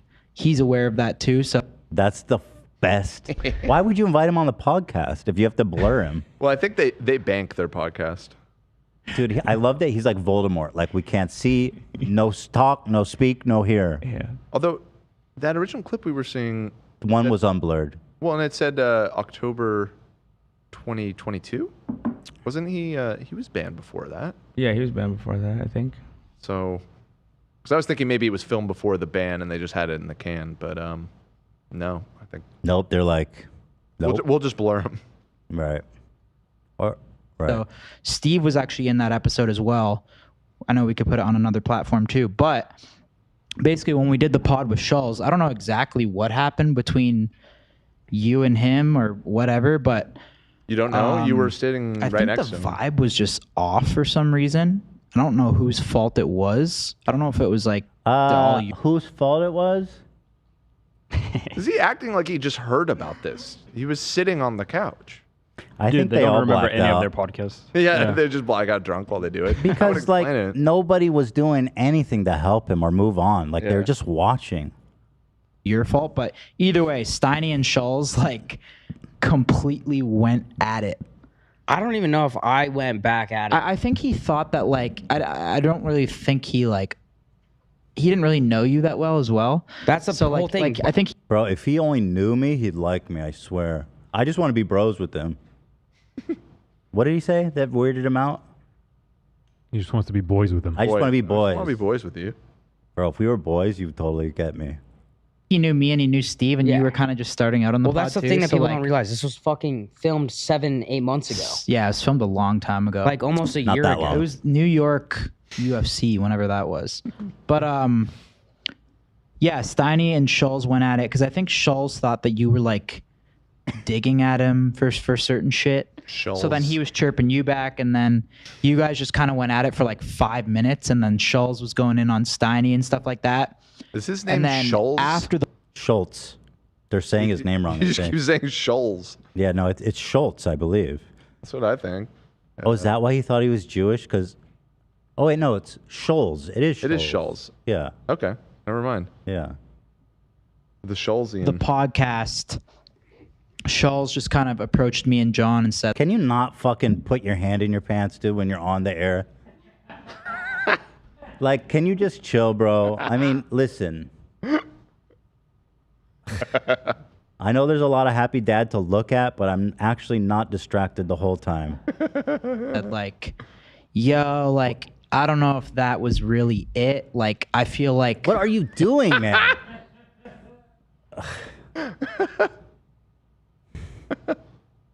We try so hard here.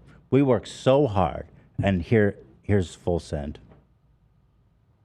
I've never done anything gross or weird on this show. Or scratch your balls or anything. Never. At least I don't show it. I don't have like a ball scratch cam. If I want to be on the pod, like, we could do something way bigger and some shit that's like really gonna break the internet. Yeah. You didn't want it out. Anyone that says break the internet? Break the internet. I'm surprised they're saying that. That's like something like Ellen would say. Yeah, it's some boomer core. We're gonna break the internet. I think you guys did break the internet with how badly you got destroyed by him. Either at all. Okay, well let's. That's for sure. The reason I Okay, that's also not did not want exactly it out. true because I remember saying like, "Yo, bro." No, you didn't, I'm- bro. No. This Okay, was, okay, but you're wait, way more. hold on. No. You're way more accepting now. Yeah, for sure. But Back then, you were like, bro, no, that's gonna cause like you did But not. can you want allow it. me real quick? But what I did say was, "Yo, can we maybe take certain things out and we could put it out?" And you said, "Yeah, sure." At the end of the day, it's up to you what goes out, and we already know, like you. All right, so whatever. As we suspected, he tried to get it cut out, and somehow it still went up. I think whoever posted that must hate Stymie. So, because this could have been buried forever. One of their guys was on, what's his name? Graham Stephan's podcast. And he talked about it. And then once people knew about it, they demanded that it be released. And so that's why. That's where they messed up. They Yeah. mentioned the damn thing. All right, so I guess here's a clip of him talking about it from 2 days ago. So this has been going on for a minute, this whole Stymie stuff. Yeah, I think like the last couple of weeks since that Graham Stephan podcast. I'd love to know what their audience reaction to this is. Or I guess that was on their here. Let me read the comment. Did you notice the video we were just watching, the like ratio? No. It was pretty bad. The one of them addressing it? Yeah. Everyone keeps fucking. I didn't look at it. Okay. Yeah, I mean, not like crazy. I'm but done. What? Every frame of him is just. What's funny? Dude, I'm sorry. The top comment is this: Steiny's the type of dude that would get bitten by a zombie and won't tell the rest of the group. You can't have him around. Steiny is in the delusional world where he thinks he's remotely equal to Scholes. Oh, even these people think it's Schultz. They put a T in there. Is it Schultz or Scholes? Can you Google It's his name? Schultz. Yeah, it's Schultz. It is Schultz. Steiny trying to say that nobody was laughing at Scholes is wild. We already know Steiny was getting roasted and got butthurt like he always does. Steiny has absolutely ruined the vibe of this crew. Have y'all not realized how creepy he makes y'all constantly? Not to mention getting into arguments with guests like Scholes is crazy. Dude is a dork. When you roll with Steve will do it, and you're the one that makes everybody come across creepy. You might want to take a step back. All right. The dog jerk off guy. I think Steve will do it's a good guy, Dan. Even if he did jerk off his dog. That's mostly what I'm referring to. Is the dog. Steiny is the most talentless soul I have ever seen, and I'm glad Andrew confirmed it. Steiny, Damn, nobody was brutal. laughing. Kyle, I was. So, wow. Not good for Steiny boy. I hope that, this, I don't know, guys. It's all pretty weird. Let me check this clip. I want to read the comments. It's like a. Okay. Steiny is literally the most insecure dude on the entire planet. The pain in Andrew's face throughout every second of this podcast is hilarious. I've never heard less interesting questions in my life. Y'all have to bring Andrew and actually interview him. They're not capable. Who's going to interview him? Steiny's their fucking point man on this, apparently. Like, whenever I watch, Steiny's talking a lot. Who's going to interview him? Steve will do it? He just pounded a bottle. The dude is barely coherent. And he's blurred. Andrew said the podcast is going bad. Instead of giving up, he took the lead and led 30 minutes of it. What a guy. How did a guest look more like a host than the actual host? Schultz has a point. They asked him no questions about him, only question about what he thought about something or something. They didn't talk about his greatness at all. Yeah. All right. Yeah, no, that makes sense. I think we lost him. Oh, so here, okay, wait. So somebody put together timestamps. This is interesting, of all the times he got pissed at him. So this is the moment when he was texting. Yeah, no, that makes sense. I think we lost him. The cameraman Not my cut to fault. his ass. What are you doing, dummy? Okay. Let's see. Have you ever made a joke where you thought it was going really well, but it went really bad? Steiny asked him. What the deal was? Have you ever made a joke where you thought it was going to go really well and it went really bad? Yeah. Can you give us an example of that? I mean, yeah, I had a lot of early in my career. Like, I didn't know how to get away with jokes. So you don't have the skills to execute them. So you just say these offensive things, and then people get offended. Give us an example, will you? I mean, I had people throw fucking candles at me. No, but beers what'd at you me. say? I don't even remember. Shut up. I dude. honestly don't remember. I Okay, just do you- remember the vibe. He's being generous and answering the question for you. This reminds me of when they had OJ on and he kept pushing about the murder. And it was so fucking awkward. Okay. Oh, that was good because OJ is a fucking murderer and they should make him squirm. It does in a sense, I have to be humble, okay? It reminds me of my old interviewing style. It's rough. It comes from a place of inexperience, I think. But golly, that's rough. Let's see if any of these others seem good. What bothers you most right now? What the fuck is that question? Would you call them out? Is this your character? Are you... Okay, whatever. I'm out. Let's just see what he has to say about this real fast. Release the pod. Oh shit! That haircut is pretty brave. Release. It's dude. He's so close to having a Hitler look. Like the hair. Didn't Hitler also do that on the sides? I think he got that 00 on the side. Yeah, let me. Yeah, he's so close, bro. He's so close. He's just like 2 shaves off for being full Sig Heil. Love. You see what I'm saying? Love. And he's got the hair color exact. Now what? Also, he's an undercover Jew, apparently, according to Stymie. Oh, no, maybe it's not. Hitler was killing with the comb look at over. that second picture. Oh, the second picture. It's a Yeah, human. dude. This is, I know, he's got kind of a stylish, fashion-forward haircut where he's shaved the sides. I knew I had seen that. Hitler was right. That being said, I don't think they're much alike in any other way. What about this last one I found? Be clear about that. Okay, I don't remember this one, but he was pretty stylish. Sheesh. Sheesh. Icy. Oh. Eisler. Hi, Nelk! It's time for war, Nelk! Let's go! Okay? This video went viral of the manager of Nelk, John Shahidi, brilliant guy, and he also manages a bunch of other podcasts. He's involved with some businesses, like he's connected with Elon, and he's just really, really, really interesting dude, and has been very good to us in terms of like giving advice and that kind of shit. And so he's on this podcast with, I believe, is Graham Stephan's The Iced Coffee Hour. Yeah. Right? Okay, so this goes viral. You guys ever shoot podcasts and not post them? Yeah.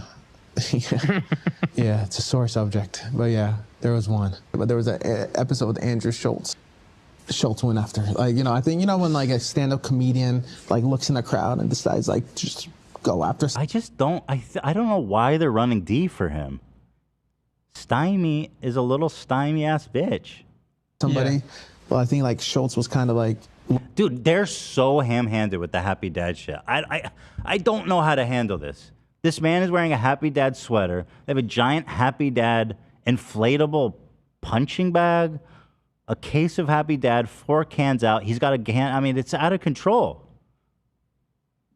Went after Steiny, and he and it was pretty awkward. Was it the whole episode, or was it like? It was a bulk of it. It was like, no, you couldn't cut around it, or he would come back to it, and like he just wanted to go after Steiny. Yep. I almost felt bad for Steiny.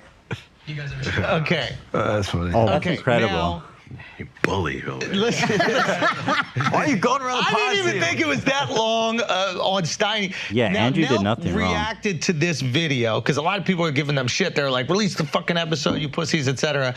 And they basically were like, Schultz said he didn't want to put out the episode. Yeah. Which is true. Because it sucked. Yeah. It was like, I think I told you guys. I vividly remember. Yeah, it was just like one of the worst podcasts I've ever been on. And basically, like, here's the thing. Here's what happened. It was Steve Will Do It, who's fucking hilarious, and he's a fan. All right, he's lost credibility. No, I'm just kidding. Steve's a great guy. I can't watch the whole thing. Is there a timestamp? Wait a sec. Something interesting, Nah, There's a clip. Go look for the clip. No, shout out Nelk. They're really good. Okay, we got a moment here. I understand it was just like, I think they even said in the clip it was like a weird moment. The energy was just kind of off, and like we were just doing the interview and like randomly like producers would come in and like angle the Happy Dad cans like so the camera so the logo was facing the can. No way. And I'd be like in the middle of like telling a story or explaining something. It's like a check drop. Yeah, and I'm like, We know I'd be how like, much you hate those. Yeah, exactly. But it was just one of those things where it's like, I'm in this moment where like, okay, I don't think these guys know who I am. There are moments where like none of us talked. Like we just sit there like this, and I'd be like, what is fucking happening right now? Oh, that's so funny. Yeah. That makes so much sense. Why he's like, are you guys even friends? I totally know what he means by that. Like, and then the logo thing, and I was just like, what is it? Oh, fantastic. I love it. There it is. No, I bet, you know what? Nelk are good people. Adolf Schultzler. Guys, I want to make clear, I'm not calling Andrew. I don't think they have anything alike other than hair. You know what I mean? I doubt it. I don't think Andrew wants to genocide Jews. Love. I also doubt it. I don't know 100%. I don't know him well enough. Right. But I'm pretty sure. There's a lot of doubt there. This is safe assumption. Right I'm now. pretty sure that he does not want that. Kids loved Hitler. That's true. And Stymie is kind of childlike in his appearance and demeanor. Therefore, vis-a-vis, right? Stymie is a Nazi, in my opinion. Because kids love Hitler. Thank you. Allegedly, whatever, fuck. Alleged. Now that I've been sued for defamation, I'm always like, I'm thinking of things differently. Allegedly, fuck, I don't know. Allegedly, Stymie's a Nazi. Just kidding. It's just jokes here, folks. We're just doing a gag. There it is. Pretty fun. The only thing left... Oh, I want to give a shout out to Our Place. I see people in chat. Apparently, we have a whole gang out in Our Place, which is this Reddit thing where they have like real estate that people can paint on, and people are trying to make huge ass patterns or logos. Or how do I see the board? Place a tile here. So people who are looking for people to join the H3 Nation, how do we instruct them? So last year, I took the lead on that heavily. I spent like days doing that. But I'm kind of tired, or I'm kind of bummed out that they did it so early already. I feel like I don't have the energy to put down like the I did last vibe's year. off this year. I will do it probably. Stymied.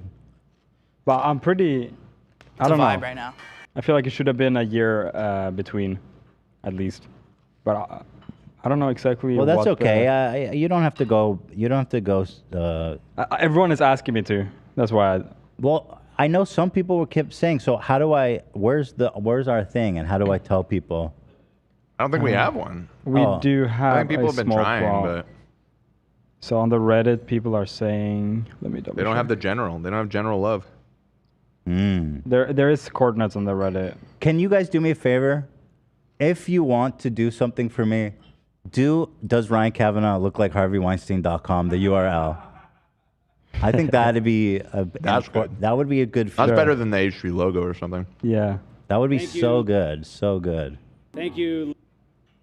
But it is incredible how committed people get into this, because it's not easy to keep a logo clean. And look at Paris; they're like got the whole damn right side. It's not easy. Sure isn't. Some of this is sick. Like, what's this art? That's The Void. They take over every year. Oh, for real? Yeah. This one here? Yeah. Someone there's a talented artist. How did they even put that together? How do you do that where so many people can participate? Okay, yeah. There's a Chrome plugin that clicks for you. Oh, well, that's not fair. Yeah. Can we get that for does Harvey Weinstein look like Ryan Kavanaugh? Yeah. I will say last year we did it manually. We refuted that shit, but maybe we should embrace it this year. I just want that on the board. It'd be so iconic. Right. I'll look into it. Bluey? What's Bluey doing on here? That's like a kid show. My kids watch that. Literally for like 5-year-olds. Not sure about that, guys. Fuck Spez. Yeah, of course. There was a lot more of fuck Spez a few hours ago. And it seems I see there's lots of Spez stuff here. Okay, well, shout out to the folks over at Our Place. Oh, I see it. I see it. We're to the right, bottom right. There's like a crown and it's purple. Yeah. Right there, it says H3 on it. Oh, that's ours? Wait, what is this logo? No idea. They probably took over our plot and then we kind of It looks Made like peace with them. it's under attack. Yeah. People don't want us. Oh, it's a bomb. Are we bomb? I didn't say that in the mic. We're not doing bombs. We don't. I disavow bombs. I don't know. I don't even know what a bomb is. It looks like a ring, maybe for love, like an engagement ring. No, so what usually happens is that For love? we had a plot for a thought it while, would I be a saw, and then someone else came to took it over. And then what happens is that we make peace, usually, and they kind of combine the logo. So this is probably some random logo combined with ours. I'm thinking. I did not approve this armistice. No, fuck them, dude. Okay, everyone, fuck that logo. Just do H3 things on them. Everyone. H3 what? Or like just start putting down purple there, and we'll make the H3 Kavanaugh. Dude, that would be, guys, do that please for me. That would be so good. And especially if people go check it out, like, oh, wow. Yeah, just put down purple there and fuck with them, and I'll make official design. Love the General is coming back. He's waking up. I can't believe I'm committing. One last ride. One last ride, boys. I'm doing it. When I was, how's it go? God damn it, how does it go? When George Washington brings Hamilton in, he goes, One last time. no, not that Is one, what you're before that talking one. about? Before he gives him command of his troops. Yeah. Donna, I was younger like you are now. When I was given my first command. No, that's One Last Time, isn't it? You know what? We'll talk about it later. That's Daft Punk. That's Right. that's love right now. All right, well, it's already 4:30, so I mean, we were gonna do the TikTok trend. We can still. It's just a little late. How long have we been going? 3 hours and 10 minutes. That's insane. How do we do that? How does that Blast happen? through the time so fast. Having too much fun, you guys. Let's be real. My men straight into a massacre. I witnessed their deaths firsthand. That's you, love. I That's made me? every mistake. My Shoompa Loompa. Where's my Shoompa Loompa? Where is my Shoompa Loompa? Where's my bro? Shoompa Loompa? I've been asking. We were all set up for me to do my own version of the NPC begging fest. Crunchy corn, yum!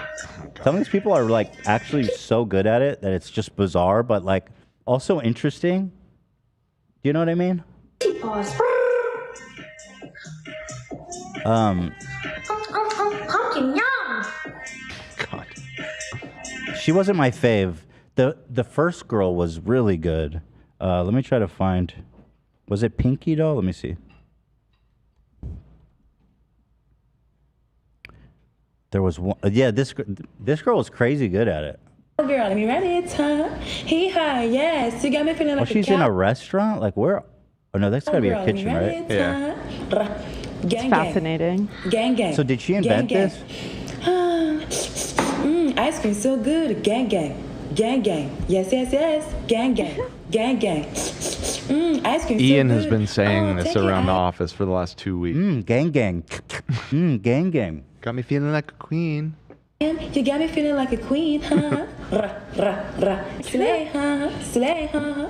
Oh, thank you, user. What is the noise again? Quack, quack, quack, quack, quack, quack, quack. Rah, rah. It's kind of crazy how good she is at That's it. It is interesting. It is interesting. I will say that. I'm Ice not a- cream so good. Balloon. There is someone behind her. I wonder what he thinks of all this. Who was that who walked by her? Oh, thank you, user. What is the noise again? Noise. Okay, whatever. He's out. Ice cream so good. Balloon. So everybody's on this trend. You know what I mean? It's been kind of done to death by this point, but. So this girl, Pinky Doll, was the first person to get widespread attention. There was other people doing the same thing. What on earth? Tana tried doing it. Let's take a look. Bro, so good. Wow. Popcorn, so good. Hot dog. No. Wow. I just got to say, I mean, I like Tana, but compared to Pinky Doll, you can't even, come The on. speed isn't there. It's just that it's not. It's not the. I don't didn't get believe that. she's an NPC. Now here's Jordan doing it. Don't believe it. She's a main character. You know what I mean? It's like men. Ice cream's so good. Don't know how to make it themselves. Yes. Gang. Ice cream's so good. Attractive to women. They're building the modern world. Ice cream's so good. So we had an idea for ours. Mm-hmm. I don't know if we have time though. Do we? It's up to you. Yes. Gang. This one's super fast apparently. Yeah, amazing. Ice cream so good. Yes, popcorn. Dude, she's in turbo mode. Ice cream so good. And she's so committed. Yes, popcorn. Oh, take it. She's in the zone. So cute. Yes, popcorn. Yes. Yum. Pop, amazing. Ice cream so good. Yes, popcorn. Wow, she's in the zone. Ooh. I gotta say, Killing it. I'm impressed. I'm not even gonna hate. I can't. It's all love. Kai Cenat did it and made $6,000, I guess. In one stream. Ride me like a cowboy. Oh, disco. Ooh, dance. You see my band. Ooh, I'm the king. You're not He the did king. this for I'm an the king. hour? Fuck. I know he made $7,200. The fuck? Or no, it's this one probably. 5,300. Bro, I gotta stop playing guitar on TikTok, man. You gotta get that NPCS up. I gotta there. start doing Fuck this shit, that. dude. We made $1,000. That's hey, it's good for, you know what I mean? An hour's work. Our girl Trisha did it, of course. She loves this kind of stuff. Yeah, hot dog. Hi, Justin. Dribble. Rose sounds so good. Look at my muscle. Ice cream. Peaches. Hi, Listen, no comment other than to say it's just not on the level of Pinky Doll. I'm not convinced. I'm just not. There's only one goat. You're not convinced that they are an NPC in a video game? No. I see. Here's Pinky Doll again. Slay, huh? Yes. Oh, thank you, baby. This is so cute. Ooh, yes. Hey. Yes. She yelled at her son. Hey, stop it! Stop! You're gonna break the sofa. Why? Why are you doing this? Why? You keep going like this. What the fuck do you tell your friends your mom does for work? How do you even conceptualize that as a Tell child? the dog. I don't want a dog anymore. Why? Why are you doing that to the dog? Damn, kid, what'd you do? Pat, amazing. Right back to it. Okay, that was amazing. I stan her. So I was gonna try my own. Prolapse tastes so good, but for the rose, you know. Right. Fist me, daddy. Hunger FF. I don't know. Should we try it? I mean, you set it all up. Yeah, let's try it, I guess. So how do we do this? So you're gonna have to go live on your phone on your TikTok account. Okay. So why don't you get that all set up, and I have the ability to watch it over here in the system, and we'll just throw it full screen and follow along. See how it goes. Oh, so Hila's done, by the way. She did it. She did it.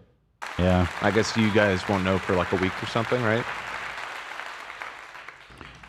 Yeah, a week, maybe less. Okay. 5 days or something. Exciting. You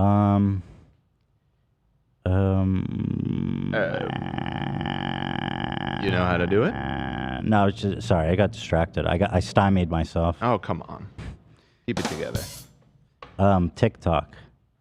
That's the app. I haven't gone live since I got banned, so let's see if it works. I think it will, though. So how, is there a hold? Okay, there is a holder. So I'm going live. Okay. Okay. Tastes so good. Waiting to tune in.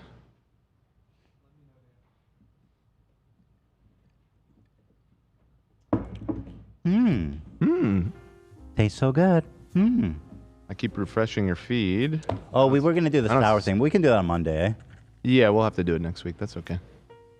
So That's but you evergreen. can go live. I won't start right away. Can you zoom on me a little bit? Or maybe, is that good, you think? A good framing? And then, Dan, you're getting the feed? Well, have you gone live yet? Oh, yeah, I see you now. Okay, How are you doing that? That's interesting. Here we are. And I see you're already getting some roses. Okay, guys, hold on. I'm not ready yet. I'm waiting till Dan sets it up. Okay, I have it. Here, are you getting this audio? And you guys should be able to watch it. Yeah. Okay, the audio's coming through. So, yeah, Zach, go ahead and mute us here in the studio, and we'll just go. Okay, the audio's coming through. So, yeah, Zach, go ahead and mute us here in the studio, and we'll just go. Yeah, Zach, go ahead and mute us here in the studio. Okay, ready? That's good. Good. All right. Yeah, whenever we're good. We're live. With the TikTok feed. I have a new meta. I just sit here silently. You can't even tell it's a video.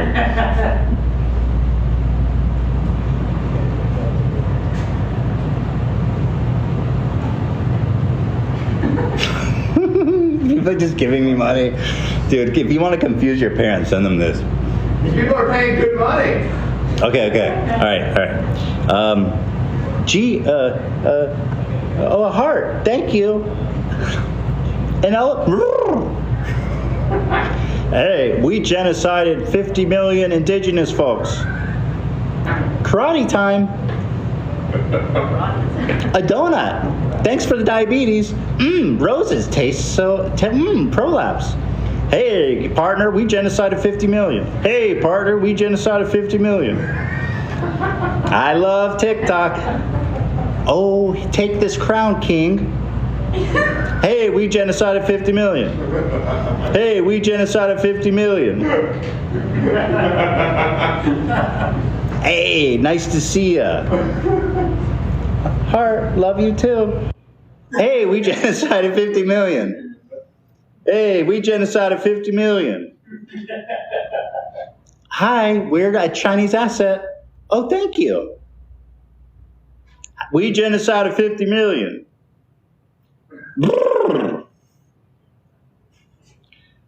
Oh,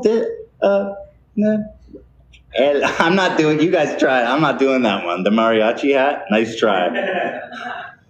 I will protect your chastity, my lady. Ooh, hey. What? Oh, it's a hot dog. Thanks for the Ooh, we genocided 50 million. Ooh, we genocided 50 million. Ooh, we genocided 50 million. Oh, I'm a Chinese asset. Hey, partner, we genocided 50 million. Ooh, Rose. Oh, thank you. Hey, partner, we genocided 50 million. Oh, I'm a Chinese asset. Is that a Bronchiosaurus? No way. Hey, partner, we genocided 50 million. It's Friday, baby. Woo! Thank you. Let's go. Hey, I'm a Chinese asset. It's Friday, baby. I'm not doing the mariachi one. Milady, we genocided 50 million. Hey, partner, we genocided 50 million. Hey, partner, we genocided 50 million. Hey, partner, we genocided 50 million. Oh, okay. Hey, partner, we genocided 50 million. Oh, my God, thank you. Ooh, how you doing? What? God, what's a good one for that? Oh, hi, thank you. We genocided 50 million. Hey, partner, we genocided 50 million. Hey, partner, we genocided 50 million. Hey, partner, we genocided 50 million. Hey, partner, we genocided 50 million. Hey, partner, we genocided 50 million. Hey, partner, we genocided 50 million. I am a robot. Hey, partner, we genocide of 50 million. Hey, partner, we genocide of 50 million. I am a robot. I'm not doing the mariachi one. Nice try. My lady. Yeah, this. I'm not doing the mariachi. Nice try.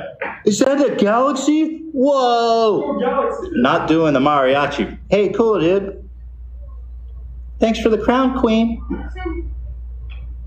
I am coming to take your job. I am coming to take your job. Hey, partner, we genocide of 50 million. Oh, thank you, queen. All right. I'm a Chinese asset. I'm coming for your job. I'm not doing the mariachi. I'm not doing the mariachi. Hey, partner, we genocide of 50 million. I'm not doing the mariachi. Hey, partner, we genocide of 50 million. We genocide of 50 million. I'm a Chinese asset. That dog is stacked. Hey, partner, we genocide of 50 million. Hey, partner, we genocide of 50 million. Hey, partner, we genocide of 50 million. I'm a Chinese asset. That dog is stacked. Okay, that dog is very suggestive. The way it shakes its ass, it's disturbing. Hey, partner, we genocide of 50 million. I'm a Chinese asset. Hey, partner, I mean, you get the idea, right? The thing is, I feel like you have to do a lot of preparation before. Dude, that dog is stacked. You have to do a lot of prep because I don't know what's coming, you know what I mean? Thank you, King. I'm not doing the mariachi. Oh, thanks, dude. Dude, why is that dog? Why did they make that dog so stacked? Damn, you're gonna be interactive by the dog. Dude, so I'm about to act up. Come over here, Corgi. I'm about to act up. What? Come on, get over here, Donnie. I'm about to do some things. That's disgusting. Bestiality is not funny. Bestiality is nothing to joke about. That's what I'll say when he comes up. Hey, partner, we genocide of 50 million. Bestiality is nothing to joke about. Hey, partner, we genocide of 50 million. Thanks, I'm on a diet. I wonder how much we made from this. What? I'll get banned? You joke about bestiality.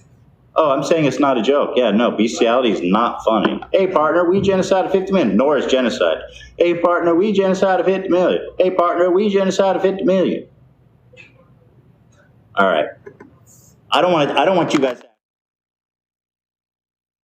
Donations are insane. I don't even know what's going on.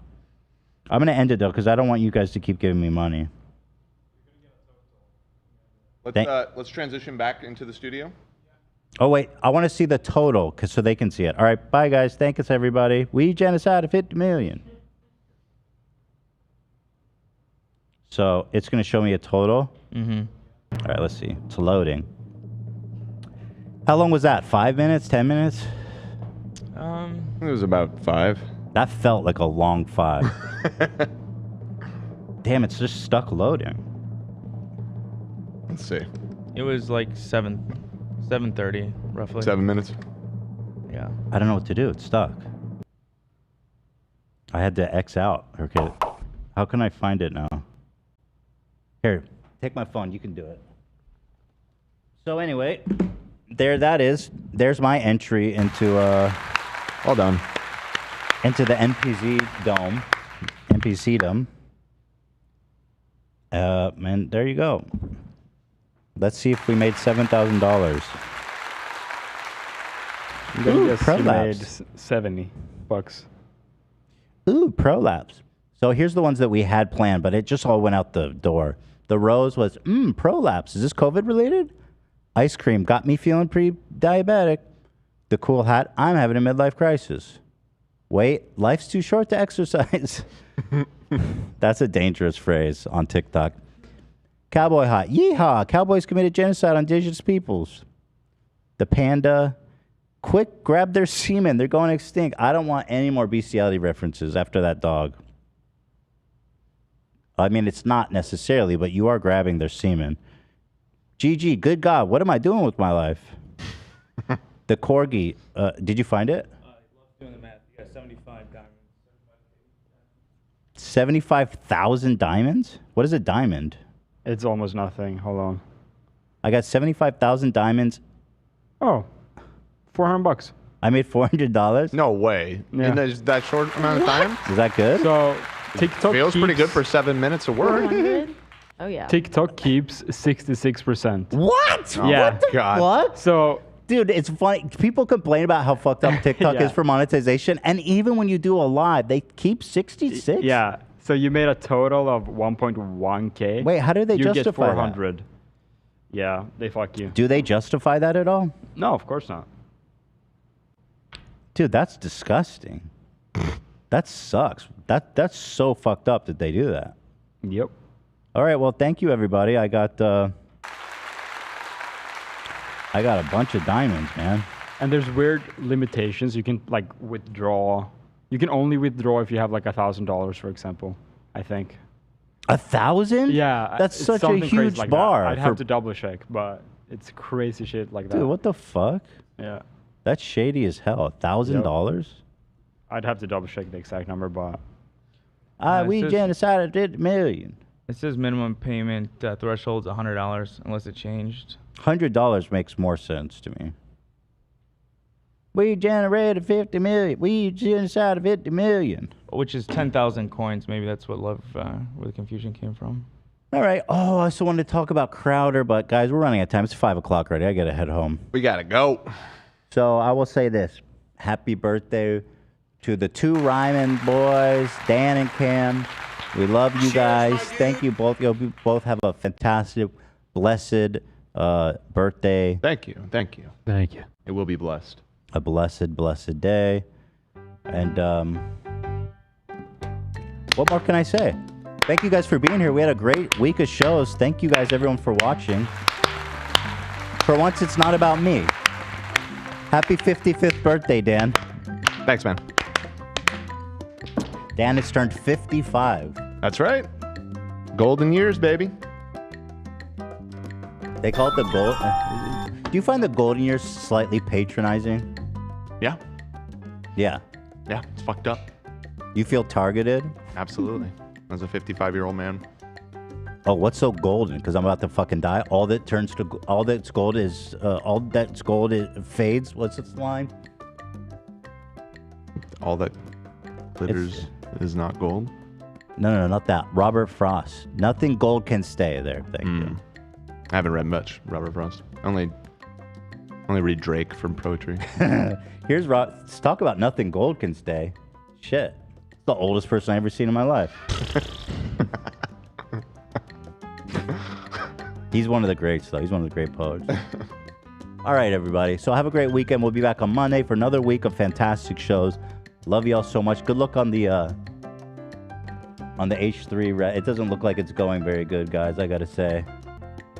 Uh-oh. But yeah, thanks. I mean, the viewership was so nice this week. I thank you all for being here. I hope to see everybody again next week. So, ta-ta. And remember, I'm the realest person on the internet, by far.